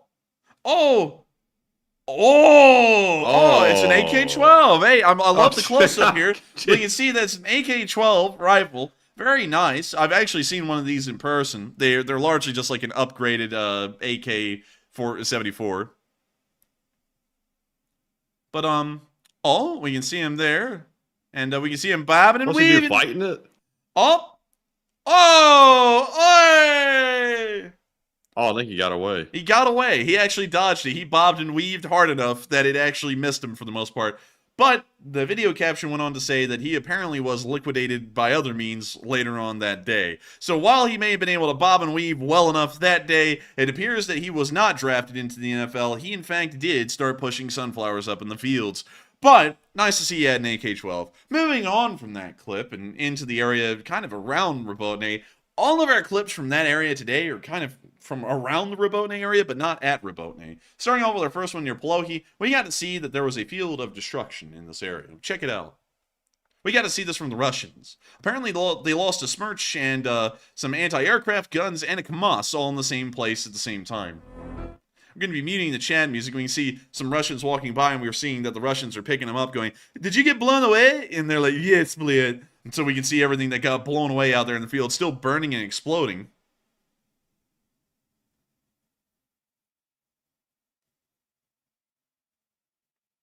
And I gotta tell you, man, I haven't seen anything burn that well since our dad went out and cooked on the grill. I gotta tell you, that's congratulations right there. Goodness gracious, wonderful to see. And I love to know that the Russians are getting their vehicles like we get hamburgers burnt. And so with that, or when he almost burnt that playhouse down that we had like out in the country. Yeah. Oh my goodness! Don't ever put lighter fluid on a playhouse and set it on fire. That is a bad mistake. We left our dad outside, outside with the playhouse, nearly burning the house down. Talking about, help, call the fire department, help. we ran inside. Man, I remember just looking out the window and that thing had turned into a literal fire tornado out there. It was a roaring. Oh my God, man, that thing went up worse than I'd have ever thought it would have gone up. It was like I'm gonna burn like the neighborhood down or something. It was. Don't ever set a playhouse on fire. Don't do it. Oh man. Also, by the way, really quickly. We have more bots coming like that. We're going to be bringing down the hammer in a minute. Just putting that out there for the folks who are coming in here like that. We're about to be putting down the hammer on your little boy over there in a moment, who apparently is going to the Donbass right now to go kill people for fun. Probably what he's about to be doing. So just putting that out there. You don't want us to put down the hammer. It's not going to be fun for y'all. The guy's already threatened us once again today over email about calling the bar and trying to ruin our lives again. So we will go out of our way to screw this guy over because of all the crap he's done. So I would encourage you not to do that again, because y'all aren't going to like the consequences of what happens. It's already in motion, but it'll happen a lot quicker if y'all keep on. Anyways, moving on from that and on into the area of Verbove, we also got to see the cluster munitions were used on Russian forces in this area as well.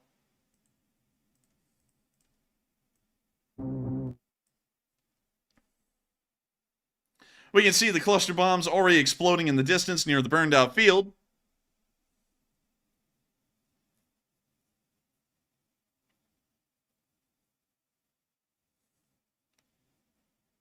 And we see them continuing to pepper the area.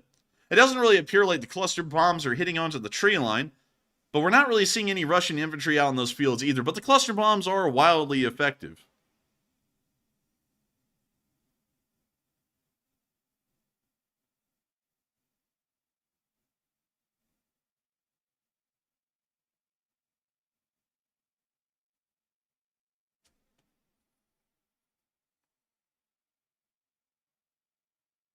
We see now the cluster bombs are hitting directly into the tree line itself.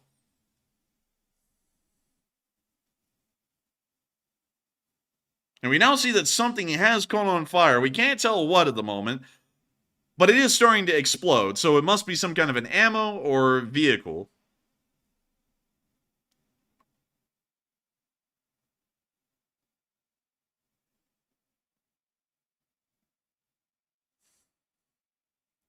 And we can see it's burning very thoroughly now. We don't know what that is, though. It looks like ammo because the smoke is a bright white, so it looks like an ammunition fire, but we can't really tell for certain.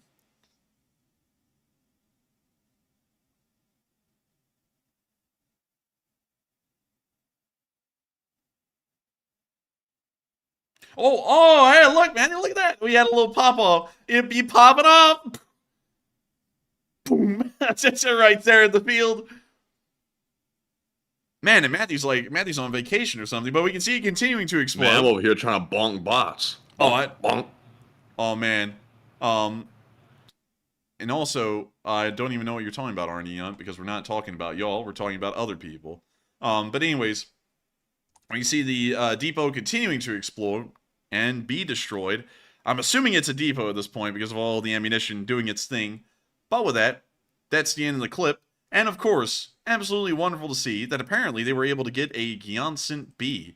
Moving on from that area and moving on north to Novodanilivka, we also got to see a little interesting video made by United 24 about the Challenger 2 tank. Of course, the Ukrainians have around 14 of them. One of them has been destroyed, but nevertheless, it is a very effective main battle tank sent by the British, and the United 24 made a very interesting mini documentary about the tank today. And so with that, here's the clip.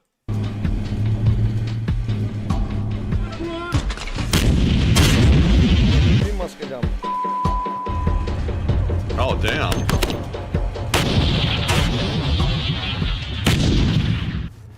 Oof. Man, that guy just let out the Roblox oof. He went oof.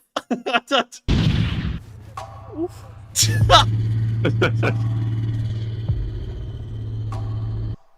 At the start of 2023, a tank coalition of Ukraine's strongest allies was formed. Its mission was to provide Ukraine with modern tanks to reclaim the occupied territories.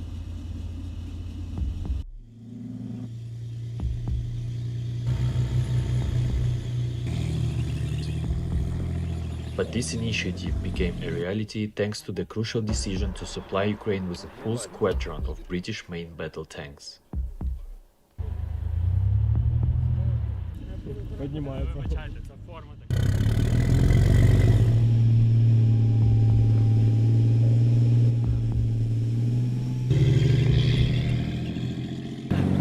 It is the first main battle tank that was announced to be provided to Ukraine by the Western Allies, more specifically by United Kingdom. It's the Challenger 2, and today we're going to see it in action.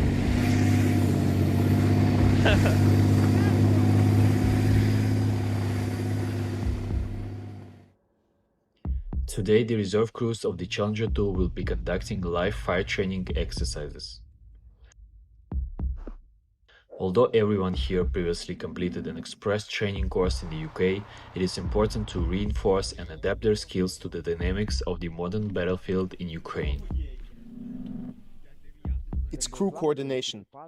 The commander and the whole crew are like a family, where everyone clicks and just gets each other. And it's precisely this coordination and such exercises that help keep you in good shape.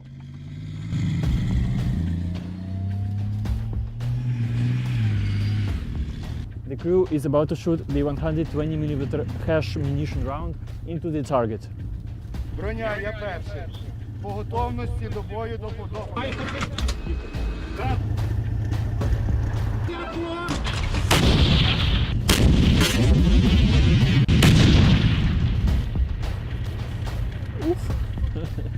Hash stands for High Explosive Squash Head. It is a specialist round comparable with the Challenger's rifled gun. These rounds are highly effective against soft and heavily armored targets as well as capable of transmitting the shockwave through the solid steel armor. Additionally, the Challenger 2 is equipped with armor-piercing rounds containing depleted uranium. Fin-stabilized round. It's like a throwing dart. It pierces everything.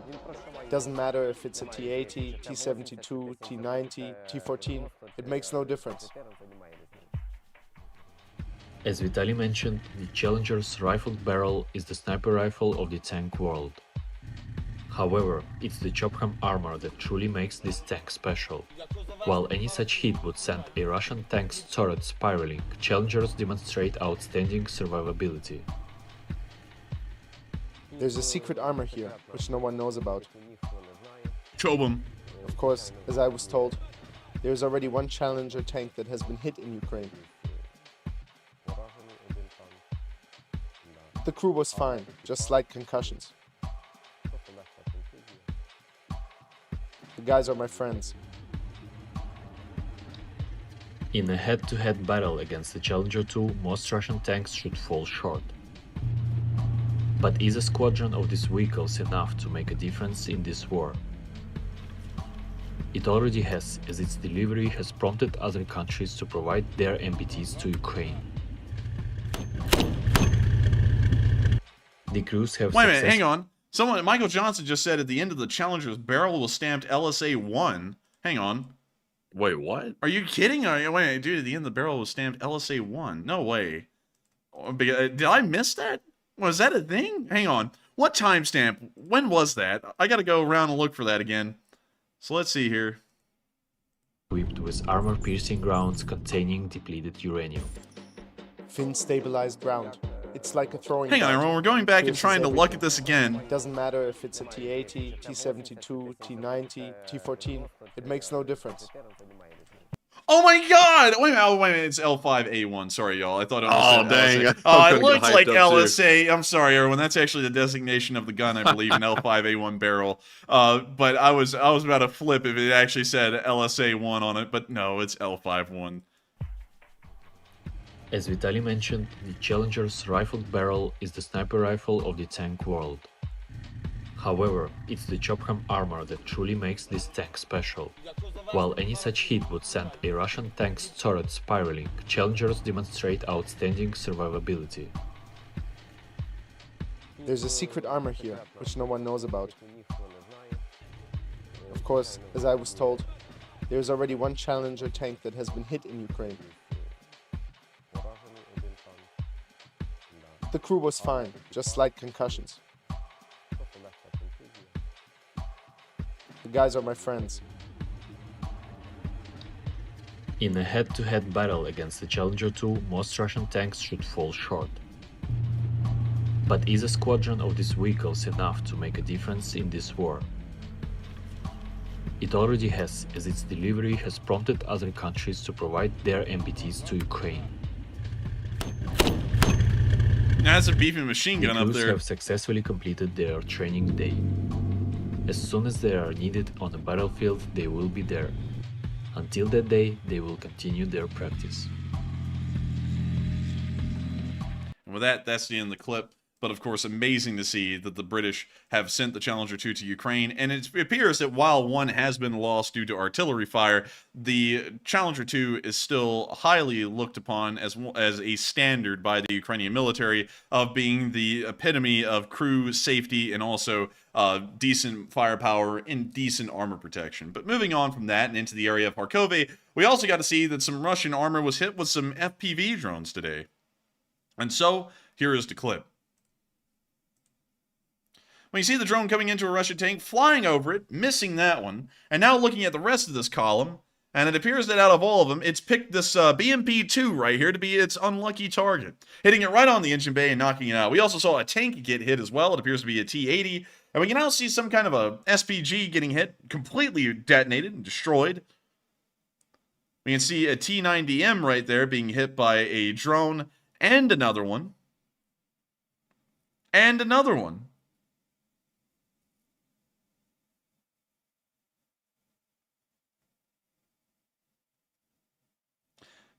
We now see some Russians trying to go into a building and hide, and the Ukrainians drop that thing in there like Michael Jordan. We can also see them continuing to hit Russian forces all over the place with the drone attacks, hitting an SPG, hitting another towed artillery piece, hitting an electronic warfare tower, hitting another electronic warfare station, another one, hitting a Lada, hitting a tire depot, hitting the Russians in the tire depot near the Lada, hitting a supply truck, hitting the Russians near a railroad, hitting the Russians hiding in an outhouse. Oh my lord, there was apparently some nuclear stuff in the outhouse, hitting an APC. And so with that, that's the end of that clip, but great to see that the Ukrainian SBU has been able to continuously strike Russian forces in the area with their FPV drones. Moving on from that, we also got to see that some Russian BMPs in the general area were also turning into fireworks today on camera. We can see that right here in infrared, and we can also see that in normal view.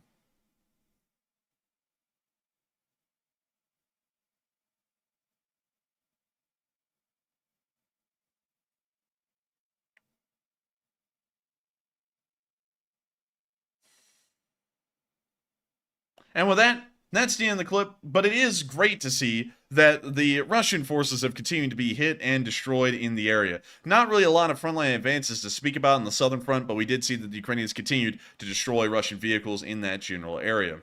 Moving on from that and down into the Novikhovka area, we also got to hear about Russian gang wars apparently unfolding today after 2 Russian officers fired on each other. Both of them ended up being killed. One officer killed the other and then tried to drive away, and then the soldiers of the other officer gunned him down while he was in the car and ended up killing both of them.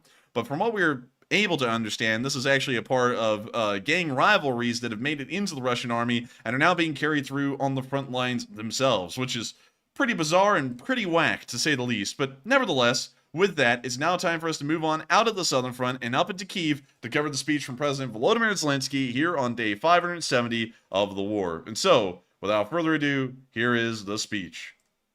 I wish you good health, dear. Oh, no! Let me switch that. There we go. And here we go. Бажаю здоров'я, шановні українці і українки. Провів розмову з президенткою Європейської комісії Урсулою фон дер Ляєн. Обмежувальні заходи проти нашого аграрного сектору з боку Євросоюзу скасовані. Зараз важливо, щоб європейська єдність працювала на двосторонньому рівні з сусідами, щоб сусіди у час війни Україну підтримали. Європа виграє завжди, коли договори працюють, а обіцянки виконуються. Ну а якщо рішення сусідів будуть не сусідськими, Україна буде цивілізовано відповідати. Провів і тривалу нараду з урядовцями, офісом щодо подальшої нашої тактики захисту договорів і вільної торгівлі в ЄС. Допомагаючи один одному та захищаючи нашу спільну свободу в Європі, зокрема економічну свободу, ми зміцнюємо усіх в Європі. І особливо це важливо зараз, в умовах такої геноцидної агресії, яку розв'язала Росія. Провів сьогодні нове засідання Ставки. Перше і головне – фронт. Главком Залужний, командувачі, доповіді щодо ситуації на основних напрямках. Керівник ГУР Буданов, окрема доповідь, міністр стратегпрому Камишин, змістовно про виробництво зброї і снарядів в Україні. Кожного тижня фіксуємо прогрес держави у власному оборонному виробництві.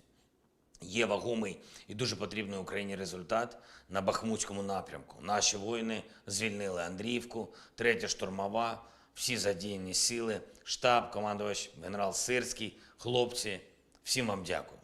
Наші активні дії тривають і в районах Кліщівки, Курдюмівки, 36-та окрема бригада морпіхів, дуже потужна дія в районі. Yes, it is. The reason why it's playing, though, is so that way I can take a moment to take care of things behind the scenes so we can keep things running. Yeah. All right. Well, with that, we're back to the speech. Опитного та водяного. Дякую вам, хлопці.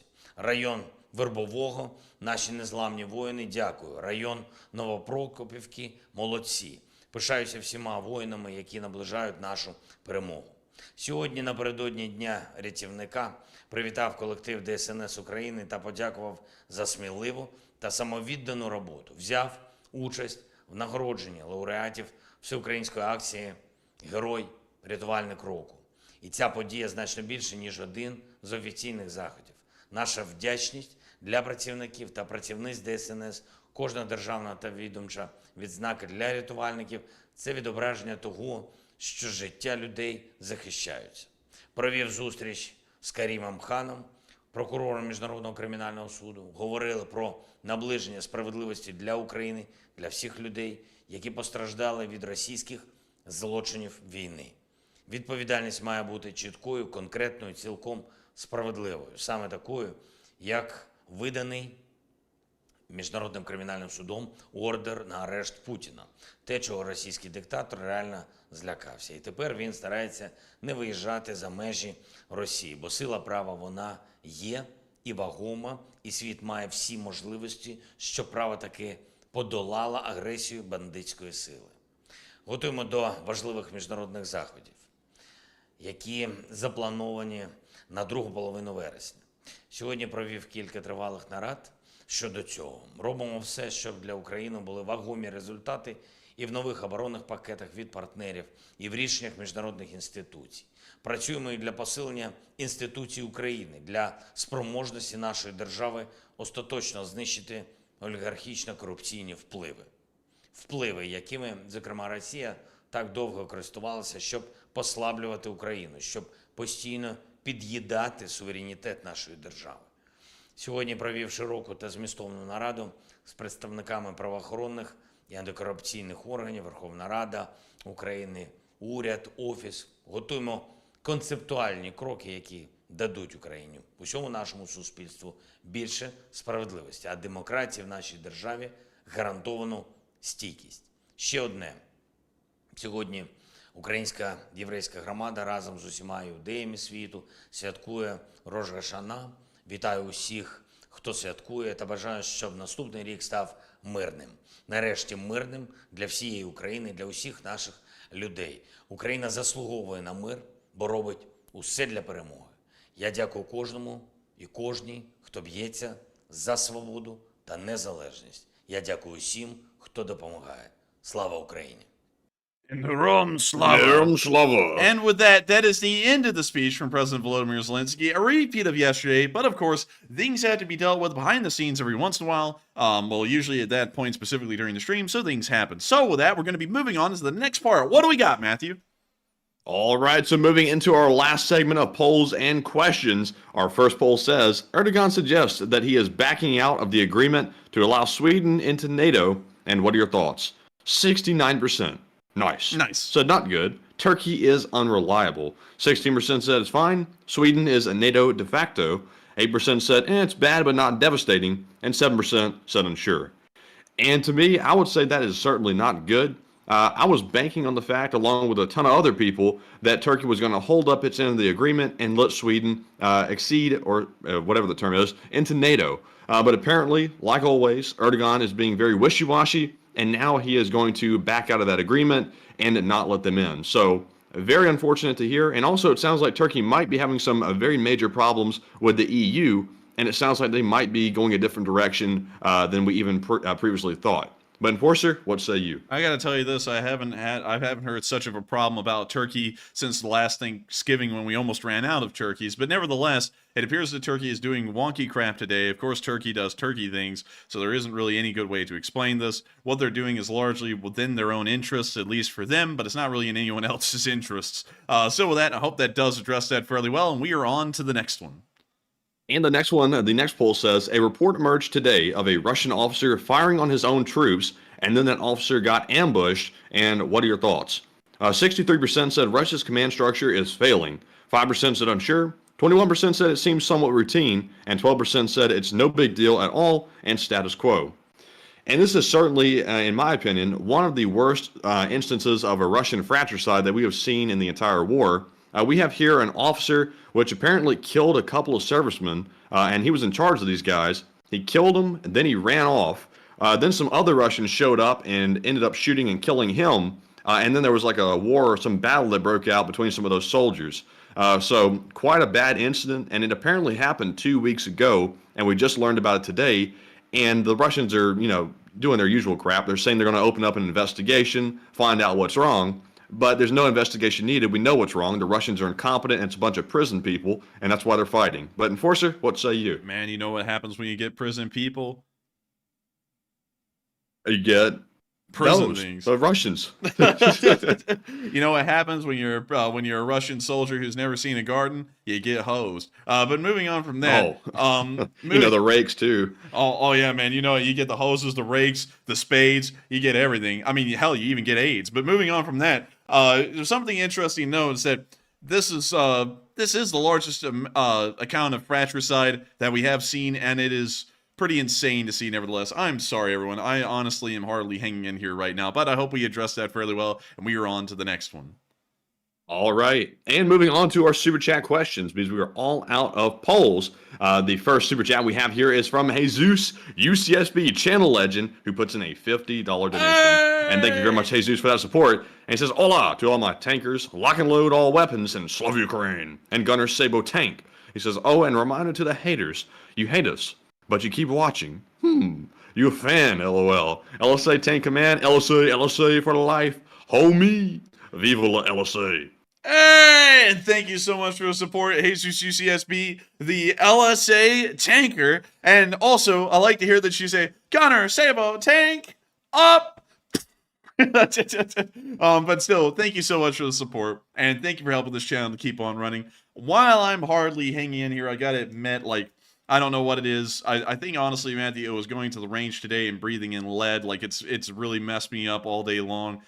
Because I've had like a terrible headache and I have never actually felt good since then. But I do thank you. Oh, you don't like lead? Oh, I don't like lead, pal. Like, I'm fine with shooting lead. I'm not fine with breathing lead. You know what I mean? Man, pal, what you doing? Turning like gangster or something? Oh, What man, you talking about, I'm pal? telling you. Oh, man, I'm telling you, pal. I can't stand it. Oh, man, I'm telling you. When I go to the gun range, Hey, I listen get up, lead. pal. Oh, I like man. that lead. You know, that lead at the range? I like it. Oh, man, I'm telling you. Oh, man, I'm telling you. I get no respect around here. I went to the gun range today. I sat there and tried to send lead downrange. They sent lead up my nostrils. Oh, man, I'm telling you. I get no respect around here. No respect. I went into the gun range. I said, hey, I'll have a target. They put me up down the range. Oh, man, I'm telling you, it was terrible. Real bad. Oh, man.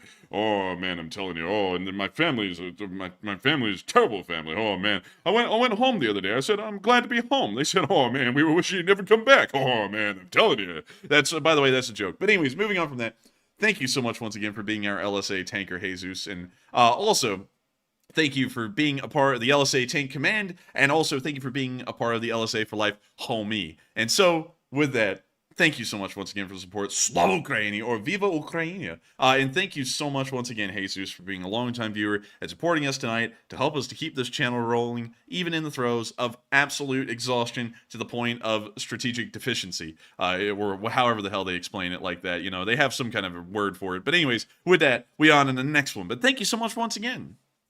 And the next one goes to Susie Q, who puts in a $50 donation. And thank you very much, Susie Q, for that support. Hey! And she says, here's to a great LSA week. Hey! And thank you so much for the support, Susie Q. And thank you for saying it was a great LSA week. I was hoping it was. It seemed like a pretty good one so far. And this is the eve of the next Sunday fundraiser. So hopefully our Sunday fundraiser coming up will blow it out of the water. I'm hoping that it does. I'm thinking that it probably will. And so with that, thank you so much once again for support, Susie Q, and thank you for helping us to be able to pay the bills, helping us to go to law school, and everything else we do that helps this channel to keep on running. You folks are the #1 line of defense through y'all support and keeping this channel rolling.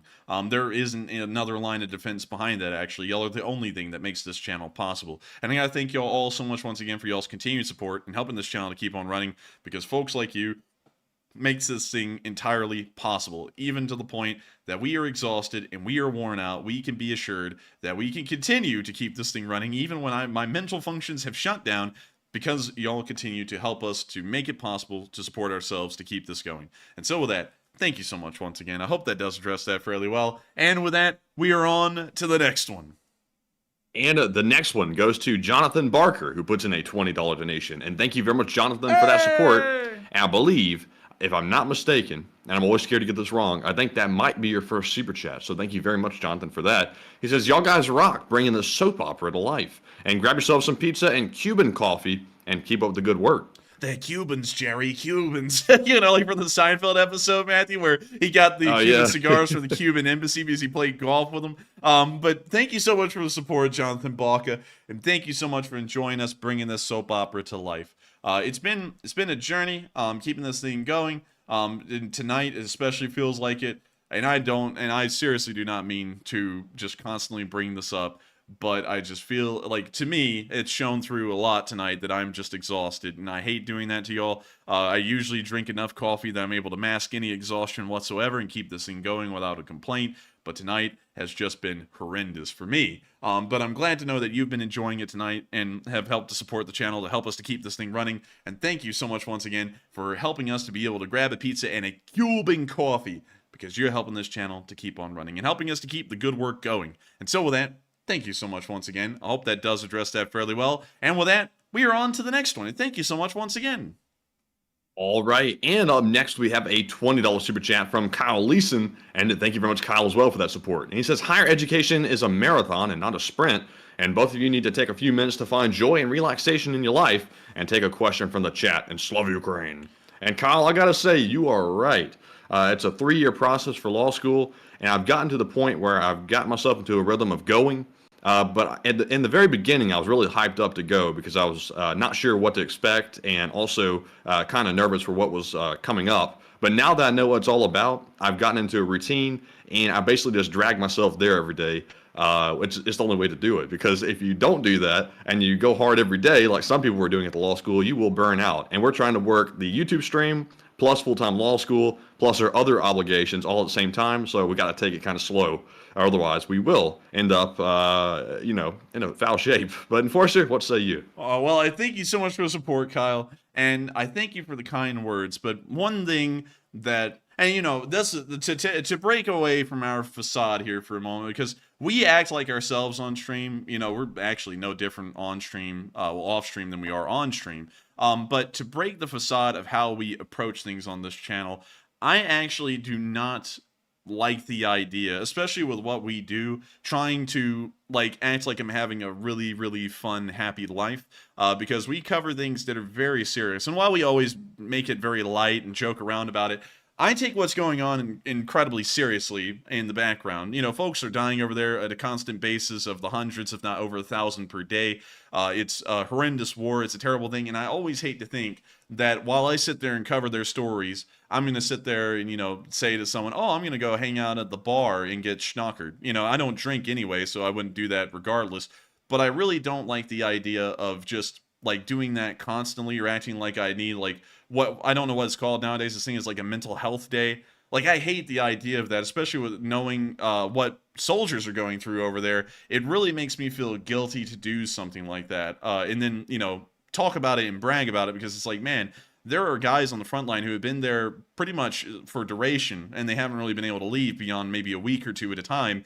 And they have been living in absolute hell. And so it makes it pretty bad, in my opinion, to really go and just enjoy a whole day. I went to the gun range today with someone from law school. That was a 2-hour thing, and even then I was like, that's enough for a couple of weeks, most likely, not wanting to go any further than that or just act like I'm having a fun time in the background. But I do thank you for the idea and the suggestion, because it would be nice. I'm probably going to sleep in a lot tomorrow, probably try and get 10 to 12 hours of sleep and try and catch up somehow, because right now with how I did today, where I got 7 hours of sleep on top of 4 hours of sleep every day for 5 days, that did not do me well at all, apparently. Then also breathing in the lead at the indoor range didn't do me any better either. But still, thank you so much once again for the support and the pretty good idea. It's a very fair idea. But I'm someone who punishes myself and keeps to as high a standard as possible, even if it means that I break down every once in a while. But that's fine, because we keep on going. But still, we will make sure to take your question from the chat, and Slava Ukraini. And also, the question from the chat goes to Co600, who says, mental health days make a lot of people feel guilty no matter what they're doing. Just do what's best for you. I gotta say, I don't know about anyone else, but forget the mental health day. I'm taking a sleep day if I need to. I don't know about the Enforcer, but I've taken off maybe 2 or 3 days so far out of the month and a few weeks of law school we've been doing so far, just to catch up on a little bit of sleep. Because, there's some things, the Enforcer showed up on a Friday, I think, and he went there and listened to somebody speak, and I took that time to go and take an extra little nap to go and try to catch up on it, so that way I wouldn't be a wreck. But the Enforcer's going to learn. You might have to take one thing off every once in a while. It's not going to kill anything to take a little time off to catch up on sleep. I've already learned that, but I think the Enforcer will too. But Enforcer, what say you? And I thank you so much, Matthew, for picking another topic about mental health and breaks and everything. But I'm just not a fan of that. I feel like if you do things, you got to do them all the way. There's no taking a break. There's no stopping. A lot of people in life don't have the luxury of stopping or taking a break. So why should we be the exception doing that? That's something as well that we don't really talk about on a external level, but with my mindset, and what other people do is their business. But I do not like the idea of people covering this war and knowing what's going on, because I see a lot of the clips that probably everyone else sees on YouTube, the ones I don't show on air, where people are getting brutally killed and murdered on screen, and that those are real people. And then you sit there and you think about that, and then you'll watch some people go out and hang out at a bar and go drink and act like it's just a fun, happy time, and they probably just got done watching the exact same clips I did, where people were being brutally murdered and killed in this war. And that's something that just rubs me the wrong way, and that's also a lot of inspiration in my direction to not really try and take days off or mental break days or mental health days or anything like that, because there are horrendous things going on out there. A lot of people are dealing with a lot worse than we deal with, just being tired and being really busy.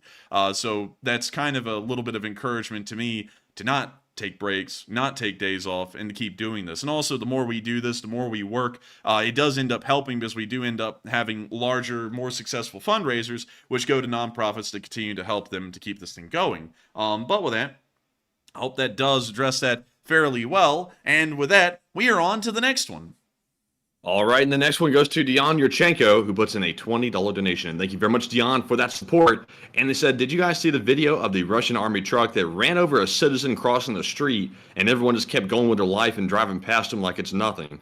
And I did see that, and it was kind of graphic. It was kind of disturbing to me to see that because it wasn't blurred out or anything. So I did not repost it on Twitter just to save everyone the mental problem of looking at that situation. But it was definitely very bad. I'm not sure if the truck had a brake issue or if it was simply a drunk Russian driving it, but just straight up ran over a citizen, and bad things ensued. But Enforcer, what say you? And I thank you so much for the support, Dion Yurchenko. And I'd have to say, yes, I did see that as well. It is pretty brutal, but that's really just par for the course at this point with what the Russians do. And it's like, I don't even really think there's a case to be built on anymore. Like, the case has been built up so well against the Russians that they are a sick, irreprehensible group of people inside of Ukraine that they need to be pushed out. And it's like, I usually would say that that's adding to the case, but that's the kind of stuff just happens so much, like with leaving the kid alone in the middle of the field to die, stuff like that, that it's just another thing that they've done. And I think that at this point, the Russians should pay dearly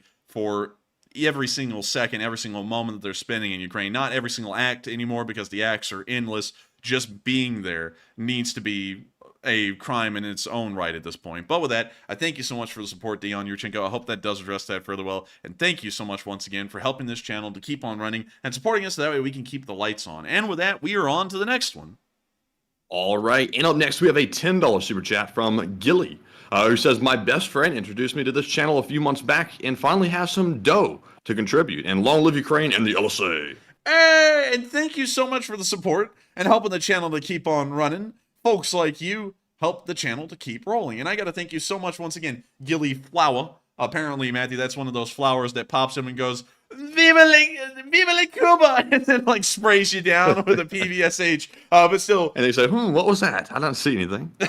No, Matthew, you sit there as the dictator of Cuba, and then you just hear overnight, the rebels have taken Santa Clara, and you go, oh shit. You just start shaking. This is bad news. But still, thank you so much for the support. I think that's a funny name. I love that name. And also, thank you so much for enjoying the channel and helping to keep on running. Every bit of support counts in helping the channel to keep rolling.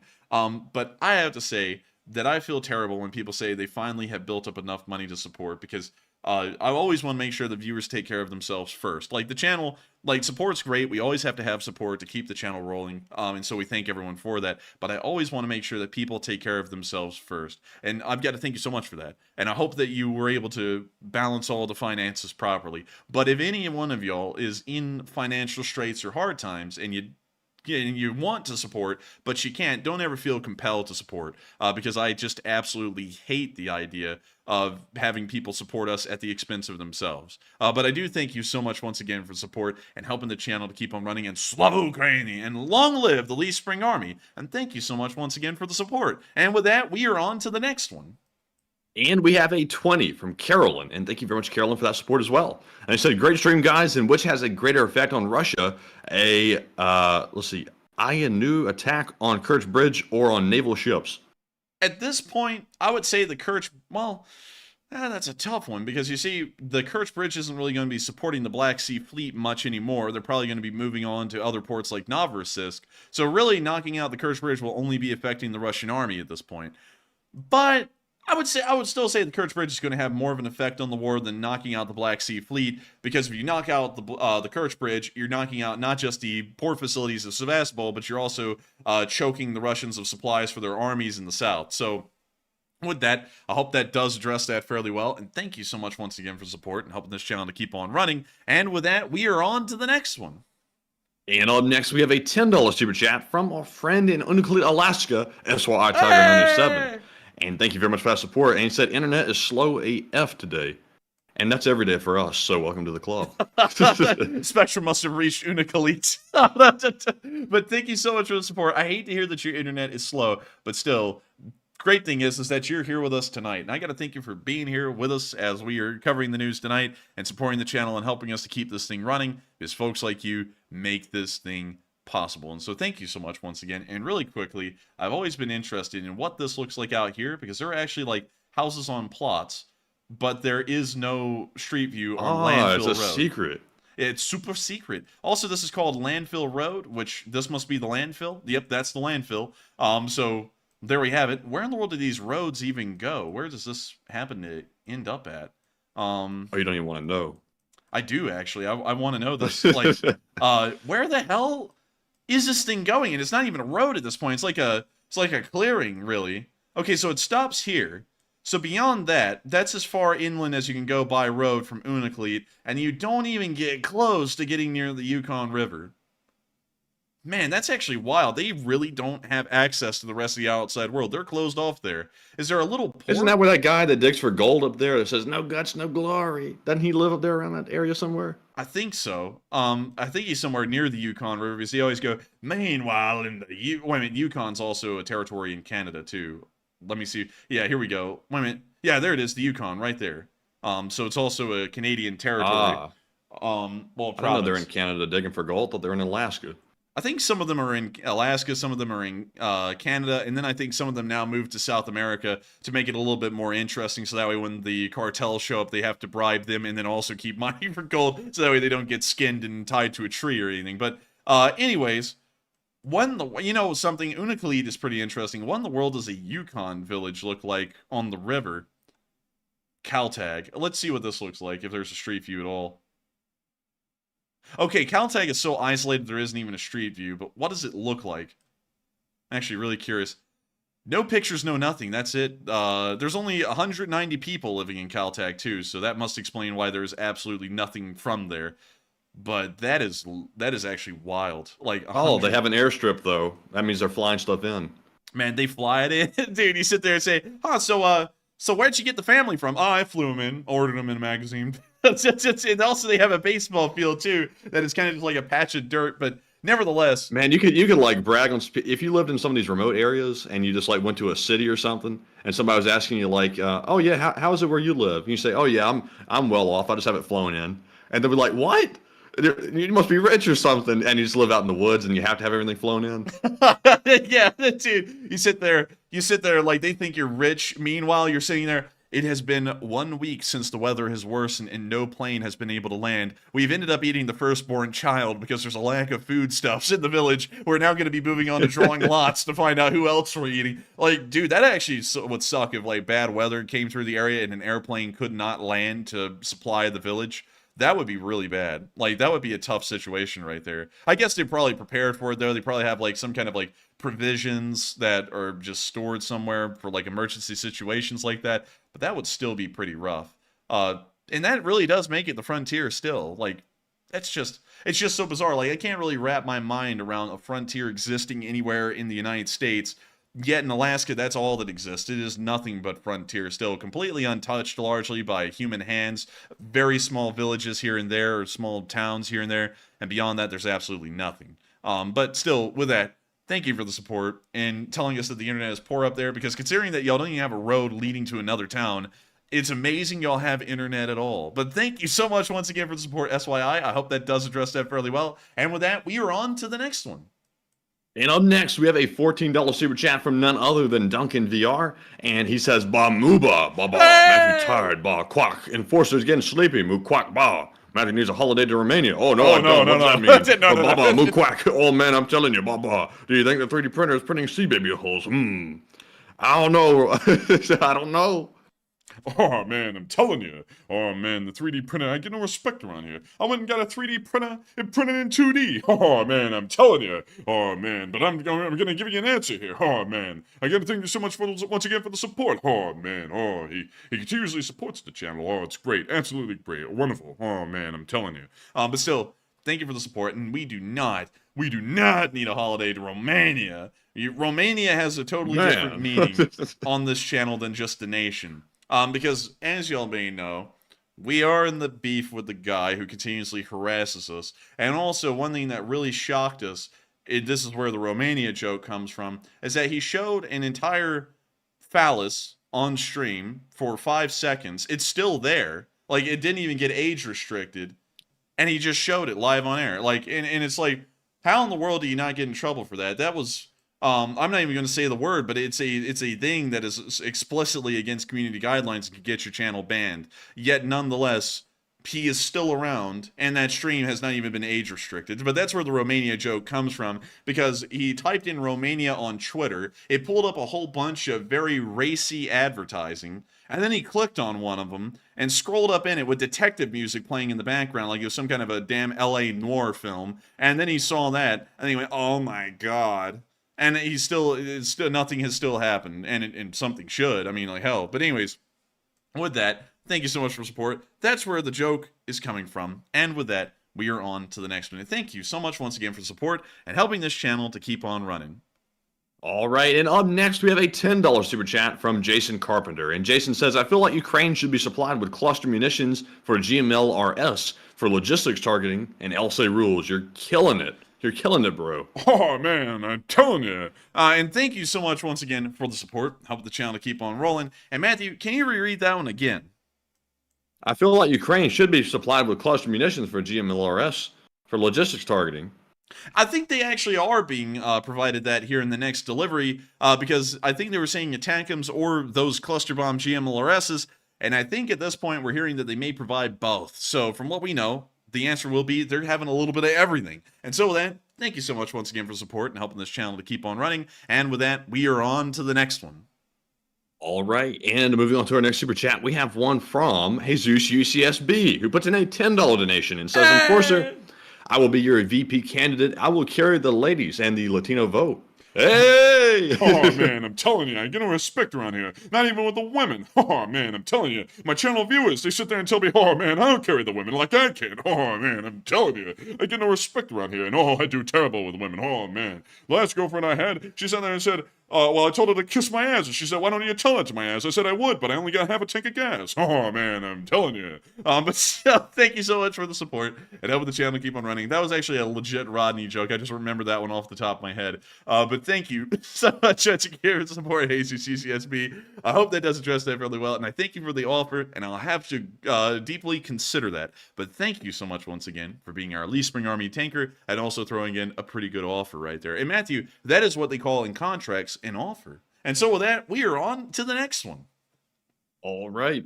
And actually, it's not an offer, because there's no consideration. But anyways, moving on to our next one, we have a $10 donation from Sick Lid, who says, rebel soldiers shot and killed Stonewall Jackson, a famous case of fratricide.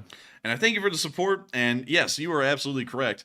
They actually thought in the smoke of the gunfire that he was actually a part of a Union force that was advancing on them. So they shot him clean off the horse, and you know, then he fell, and then they all went, oh my god, it's the general. And so then they all ran up to him, and then he sat there and went, let's go rest in the shade of the trees. And then he died, and those were his last words, actually. But yes, you are correct. That was probably one of the more famous instances of fratricide, especially in the American Civil War, because it honestly is a bit of a meme with how that happened. But anyways, thank you so much once again for the support. I hope that does address that fairly well. And Matthew, if I ever get so tired and exhausted, I'm going to sit there and say, let us rest in the shade of the trees.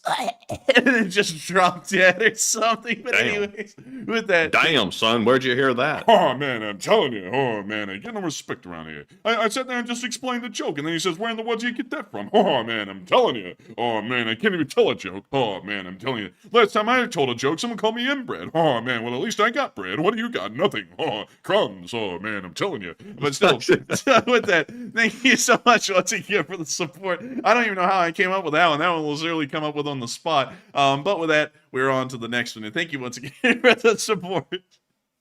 Yeah, I've never thought about that. Inbred. Like, but you're inbred. But anyways, moving on to our next one, we have a 5 from Paul Schultz. And he says, thank you guys for all your efforts and bringing up the news, and take a question from the chat. Thank you so much, Paul Schultz, for enjoying our efforts. We try our best. And of course, with folks like you supporting this channel and helping us to keep this thing rolling, we are able to keep on doing it. And so thank you so much once again for the support. I hope that does address that right now. Well, right now I was reading a live chat and I just said what was in the live chat a little bit, but still, thank you so much for support and helping this channel to keep on running. And with that, we will make sure to get the live chat. So what do we got? And the live chat question goes to Hind Family, who says, what is the point of Russia holding Crimea if it has removed its fleet, considering that it's the main reason for them being there? Well, the reason for them holding Crimea is that one day, in their minds, there will be a magical world where the war is over and it'll be safe for the Black Sea Fleet to be in Crimea, if it even exists at that point. And that's kind of what they're going for. But the problem, of course, is that they're not going to make it there clearly at this point. The Black Sea Fleet will mostly be so thoroughly damaged or destroyed by the end of the war, it won't even be a usable fleet, so trying to hold Crimea for Sevastopol would have been pointless. So a really good point to bring up there, but that would be my answer to it. And so with that, thank you so much once again for support. I hope that does address that fairly well. And with that, we are on to the next one. All right, and the next one goes to Randy Tosto, who puts in a 5 and says, my 76-year-old wife thinks Matt is cute. And that is high praise coming for her, and take one from the chat. I'm telling you what. Well, thank you very much for the kind words there. And Enforcer, what say you? Oh, man, I'm telling you. I get no respect around here, not even with the women. Oh, man, I'm telling you. Everyone says Matthew's cute. What about me? Oh, man, they all tell me to lie on my back. Oh, man, I'm telling you. I get wait, sorry, wrong way. Lie on my face. Oh, man, I'm telling you. I get no respect around here. Oh, man, it's not easy being at the top, especially when there's no one on the bottom. Oh, man, I'm telling you. But still, thank you for the support. I hope that does address that fairly well. And with that, we're on to the next one. And that live chat question goes to Gadzooks, who says, have you heard any follow-up to repercussions for Comrade Musk and his screwed-up decision on Starlink? Oh, man, I'm telling you, we get no respect around here. Oh, man. We try and avoid people like that, but then they keep on bringing it up. Oh, man, I'm telling you. But to answer your question, we haven't really been getting a lot of updates on that. I generally try and avoid that area because it largely becomes political because, as y'all may know, Musk was a businessman for a long time, and then in the recent years he tried to go into politics, which made him an inherently political figure. So while sometimes his actions are stuff that we kind of have to address as in pertinence to Ukraine, we largely try and avoid, I'd largely try and avoid really knowing anything about his situation or what he's doing, because largely he falls within the realm on this channel of being a political person, so we largely avoid really anything about him. So I would actually have to declare ignorance on that, and honestly, I haven't even looked into the guy enough to really know a lot about it beyond this point. But with that, thank you so much once again for support. I hope that does address that fairly well. And I'm wondering, Matthew, we still have our SpaceX viewers, our SpaceX employees with us that were here a while ago. I was wondering because, it's gotten heated sometimes on this channel about our old boy Elon, and I wonder if they're even here still. But with that, we are on to the next one. All right, and the next one is going to go to Justice Ryan, who puts in a very generous $50 donation. And thank you very much, Justice Ryan, for that very generous support. And he says, hello, Enforcer and Matt. And what is the latest on those Abrams and F-16s? And will they be ready for by January or February? The sooner they're ready, the sooner this damn war will be over. And thank you so much for the support, Justice Ryan, and helping this channel to keep on running. Of course, folks like you make it passable. And I'm a broken record tonight. But to answer your question, the Abrams and the F-16s will be there by January or February. They will be. We're assuming that at this point. We know that the Abrams are actually going to be there relatively soon. I believe it's going to be during October. So that's kind of what we know about them, but we're not even sure on that because I think they extended their training a little bit too, I believe on into November or December. But the F-16s are kind of within the window of arriving next year during January or February. So we're pretty adamant on that at the moment. And so with that, thank you so much for the support. I hope that does address that fairly well, and I would certainly agree with you. The sooner they get there, hopefully the sooner the war would be over, thanks to the additions that will be bringing to the Ukrainian armed forces. And so with that, we are on to the next one. And the next one we have here is a $20 donation once more from SYI Tiger 907. And they said, drunk right now. I'm glad you guys are putting Alaska out on the stream. The villages suck. But the cities are nice, like Fairbanks, Anchorage, Juneau, Kotzebue, Wasilla, and Valley. And my family on my mom's side is from Kobuk, Alaska, the Shungnak area. Oh, man, I'm telling you. There's not even a reason to do that voice there. But still, good to hear that you are enjoying your free time in Alaska. Now, usually I would say I'm not a big fan of being drunk, but considering you're in the middle of Alaska, in the middle of a town that's isolated from everything, have at it, man. Like, I understand in that situation. Also, let's see. The cities are nice. You know what? We've never really looked at Fairbanks, have we, Matthew? I don't think we looked at Fairbanks, but I think we looked at Anchorage.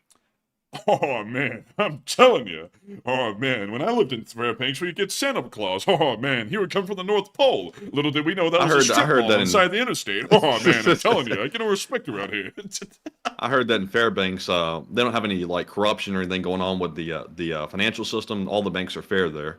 Oh, man, I'm telling you, I get no respect around here, not even from the banks. Oh, man, I went to Fairbanks the other day. The banks were unfair to me. Oh, man, I'm telling you. Oh, man, I went to the Museum of the North, and they told me to go south. Oh, man, I'm telling you. I went to the Fairbanks International Airport. They threw me on a bank that wasn't fair. Oh, man, I'm telling you. And then they give me a flight on Spirit Airlines. Oh, man, I'm telling you, I get no respect around here. And then they slammed it into the tarmac really hard, and it screwed up my back. Oh, man. But anyways... You know, one person you'll never find here is FTX, that company. You'll never see them in Fairbanks. I don't think I've ever been. Oh, man, I'm telling you. Dude, I can just keep on going. But anyways, let's take a look at Fairbanks. What in the world does Fairbanks look like?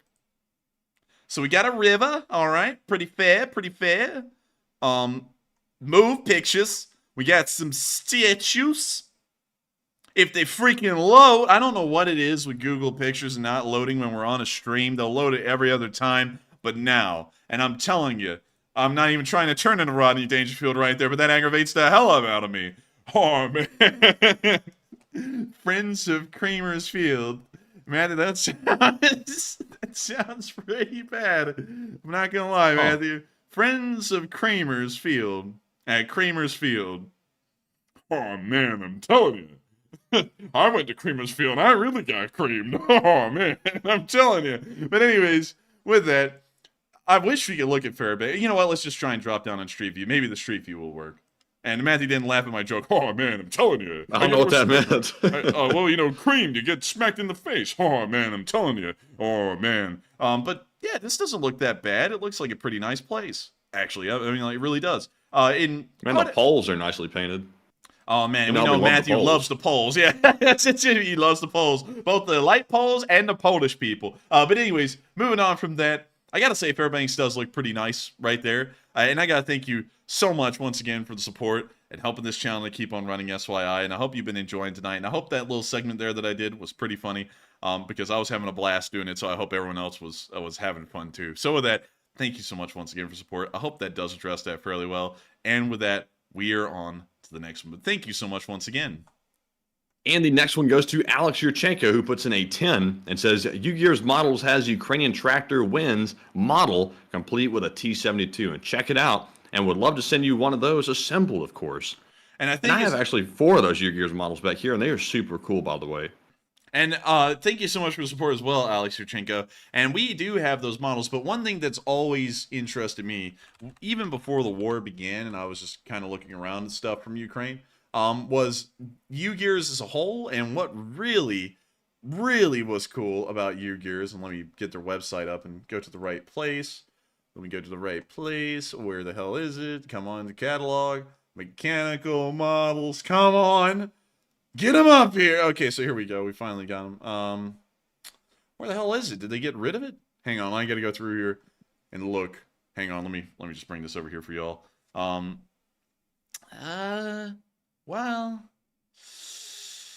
I think they got rid of it. I don't know. They've come out with a lot more models since the last time I looked. Oh, Bayraktar.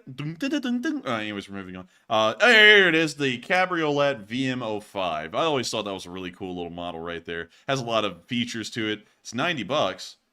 Kind of a little pricey, but I think it's neat. I would still love to get a Yu-Gears model. Any of the Yu-Gears models, I think they're really neat. All of them so far have been sent to Matthew, so they're all in Matthew's room. I haven't gotten one yet, but they're still really cool. And maybe one day I'll just get one for myself, but that would fall into that enjoyment thing, which is a big nana. But with that, thank you so much once again for support. I hope that does address that further well. And thank you so much once again for helping this channel to keep on running. And with that, we are on to the next one. All right, and up next we have a $5 super chat from Chef Pat. And Chef Pat says Russia will use the landing ships in Azov to move supplies from Yeysk to Berdyansk and skip Crimean routes. But Yeysk is only 180 kilometers from current lines. And I thank you so much for the support. You are correct. They were being used for that reason. And Matty, I got to say, you know when a drunk Russian wants to say yes to an answer, you know what he says? He says Yesk. Yesk. Yesk. That's also what Ukrainians say when they blow up a Russian tank. They go, Yesk. Like, hit it. But anyways, thank you so much for the support. You are correct, and that's also why the loss of those landing ships is somewhat detrimental to the Russian Navy. And so with that, thank you so much once again for the support. I hope that does address that fairly well. And with that, we are on to the next one. All right, and our next one goes to Dark Warrior 137, who puts in a 5 and says, slow internet sucks. And I'm stuck with CenturyLink, and I think it's called CenturyLink because it takes a century to link with anything on the internet. Oh, man, I'm telling you, I get no respect around here, not even from my internet provider. Oh, man, I'm telling you. I sat there and subscribed to CenturyLink. It took me a century to pull up anything. Oh, man, and I'm telling you. And then I called up their company, and they put me on hold for a century. Oh, man, I'm telling you. A real fossil. Oh, man. But still, thank you so much for the support. And I'd have to agree. I'd actually have to say that still sounds better than our internet provider, because I think our internet provider is like actually owned by Millennia Incorporated, so it takes about as long as the Roman Empire took to collapse for us to get any internet connection. But still, thank you so much once again for support. I hope that does address that fairly well. And I don't know what's up with Rodney tonight, but I hope he's on a roll because I feel like I'm throwing out some decent jokes on the spot, but I don't know. Let me know. But with that, thank you so much once again, and we are on to the next one. And the next one goes to Cody D362, who puts in a $2 donation and says, Slava Ukraine and Herom Slava. And Slava Ukrainian, Herom Slava. And thank you so much once again for the support and helping this channel to keep on running, because folks like you make this thing possible. And so with that, thank you so much once again. I hope that does address that fairly well, and we are on to the next one. And the next one goes to Lois Bryant, who puts in a 2 and says, Trapaholics, walk with your boys. We make it look easy. What? Damn, what's the other one? Real trap shit. Oh yeah, real trap shit. And then Trapaholics. And then do the one, Matthew. It's the one. Damn, son, where'd you find this? Oh my god, that is so incredible. Oh my god. And then they rush the people out there and they get in a fist fight with them or something in the wasn't it McLovin? It was the guy that played McLovin or something, was the actor? Yeah, it was him, yeah. Yeah, that's crazy, man. That was a weird guy. That voice was never going to come out of that guy's mouth ever. No, it was not. I want to pull up that clip. I don't know if it's copyrighted or not though. So it's copyrighted, I'm sure. Oh, you know it's copyrighted. You know, if it's got McLovin in it, they're going to be McLovin up the attorneys on that private jet to get them to sue the hell out of anyone who plays that clip. So with that, man, thank you so much for the support. And oh, man, I'm telling you, I get no respect around here. I played a clip of McLovin. Oh, man, they came down here and McLovin my bank account. Oh, man, I'm telling you, the settlement was terrible. Oh, man, real bad. They took everything, even my watch. Oh, man, when I came out of there, oh, man, I was poor, real poor. When my uncle died in the will, he said I owed him $20. Oh, man, I'm telling you, I get no respect around here. No respect. But anyways, we're on to the next one. Thank you once again for the support. All right, and the next one goes to Carl Vincent, who puts in a 1, and that is our last super chat of the night. So thank you all very much for the support, and we'll be moving on to our live chat questions. And tonight, I don't think we had any Morse code decoders. I cannot believe it. So, Enforcer, would you like to enlighten us? Oh, man, I'm telling you, I get no respect around here. I write up a Morse code message, I forget it, and then no one deciphers it. Oh, man, I'm telling you, I don't even know what it is anymore. Oh, man, I'm telling you, it's been a long night, Matthew, real long. Oh, man. You're supposed to say how long? How long? Oh, man, I'm telling you, real long. When I was here earlier, I felt like it was yesterday. Now it feels like today. Oh, man, and that joke didn't even make any sense. Oh, man, I'm telling you, I get no respect around here. I can't even tell a joke. I sit here and tell a joke and 500 viewers leave. Oh, man, I'm telling you. Oh, it's real bad, Matthew. Oh, man, it's terrible. Hey, man, you took a chunk out of our viewership. No, I actually didn't. They're all still here. But with that, apparently we didn't have Morse code deciphers tonight. Sadly, because of that, we don't actually know what the Morse code message is. I typed it in earlier and had a new one for tonight. I actually made sure to switch it out too, so that way we would have one for them to decipher. And then there was no one here. So I actually forgot what it was. So with that, we are going to be moving on into the live chats. I hope y'all understand why we're going to be only answering 3 tonight is because I am not even here right now. I'm kind of on autopilot right now. So with that, we're going to be moving on to the third to last question of the night. And the third to last question of the night goes to AF Kaplan, who says, any further word on Kadyrov's condition? He's still in a coma, and the little beeper machine that tells you how fast your heart's beating is going, dong, dong, dong, dong. Man, man, you know what it's doing, man? It's got a new sound mod installed where it goes, so go, so go. It does that. Jurassic. Oh man, and then when it goes to the flat line, you just hear, so go at the non-past-na plant. It just goes on through his whole speech once you're flatline. But anyways, sadly, his condition, well, sadly, we don't know new information. We just know he's still in a coma and he's still dying. And so with that, hope that does address that fairly well. We are on to the second to last question of the night. And this one goes to Magic Forest, who says, could a Russian ship located in the Sea of Azov fire a missile and hit any of the major Ukrainian cities? Yeah, possibly they can. It's not out of the question. But, honestly, yeah, they would be able to hit the same targets from the Sea of Azov. They just usually go to the Black Sea because it allows them to reach Lviv in some areas further out there, like Ivano-Frankivsk. And from the Sea of Azov, they might not be able to reach that far. It might be at the very tip of the range of the missiles, but they would largely be able to reach the same targets for the most part. And so with that, hope that does address that fairly well. And we are on to the final question of the night. And so, who is the lucky last person who threw in the lucky last question of the night? And that viewer is Andreas Moeller, who says, what do you know about the $20 million bounty on Putin? And the Wagner Group is said to have offered it. And could you imagine going to try to collect that bounty from the Wagner Group if you carried that out? Man, that person wouldn't be leaving there alive, and they wouldn't pay anything out. Man, the Wagner would whip out the sledgehammer and go, oh, you really thought we were paying you?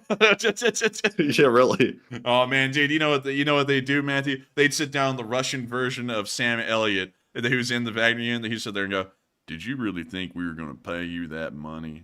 And he snaps his fingers, and a couple of guys come out of the shadows with sledgehammers. Because you're in for a world of pain, buddy. Introducing the all-new execution method. And they go through all that crap. There is no way in hell that anyone's going to be collecting on that bounty. One, because they probably won't be able to kill Putin. Anyone that's desperate for $20 million probably doesn't have the means to kill Putin. The other thing is that the Wagner would never pay it out. I actually haven't heard about that, really. I've heard about it in rumors, but I haven't seen an official statement from that. But there are rumors about it. I honestly think it's not going to go anywhere. It's not the first bounty that's been put on his head so far, and it certainly won't be the last, but I don't think it'll be that successful. And so with that, it is the end of tonight's stream. I thank you all so much once again for watching. It's been an absolute honor running the stream for all of y'all tonight. At the peak, there were 6.6 thousand of y'all watching, and we were entirely honored to know that we were able to cover the news for each and every single one of y'all. If y'all did enjoy, please make sure to subscribe and also hit the like button. It helps out the stream and reaching more people. And also, we'll be making sure to get some well-needed sleep, so that way we can make sure that the Sunday fundraiser runs successfully tomorrow. Oh, by the way, forgot to say, Sunday fundraiser is tomorrow. We actually have the fundraiser pre-selected. It's going to be Doctors Without Borders. It is an amazing nonprofit, and I'll be telling y'all a little bit more in detail about why it's an amazing nonprofit tomorrow. But thank you all so much once again for watching. Good night, good luck, stay safe, take care, Slava Ukraini, and long live the Lee Spring Army. The Lee Spring Army never dies. And good night, LSA. Thank you all for another great stream. Be sure to join us tomorrow for that fundraiser. And of course, Slava Ukraine. Yes. The Lee Spring Army sends its regards.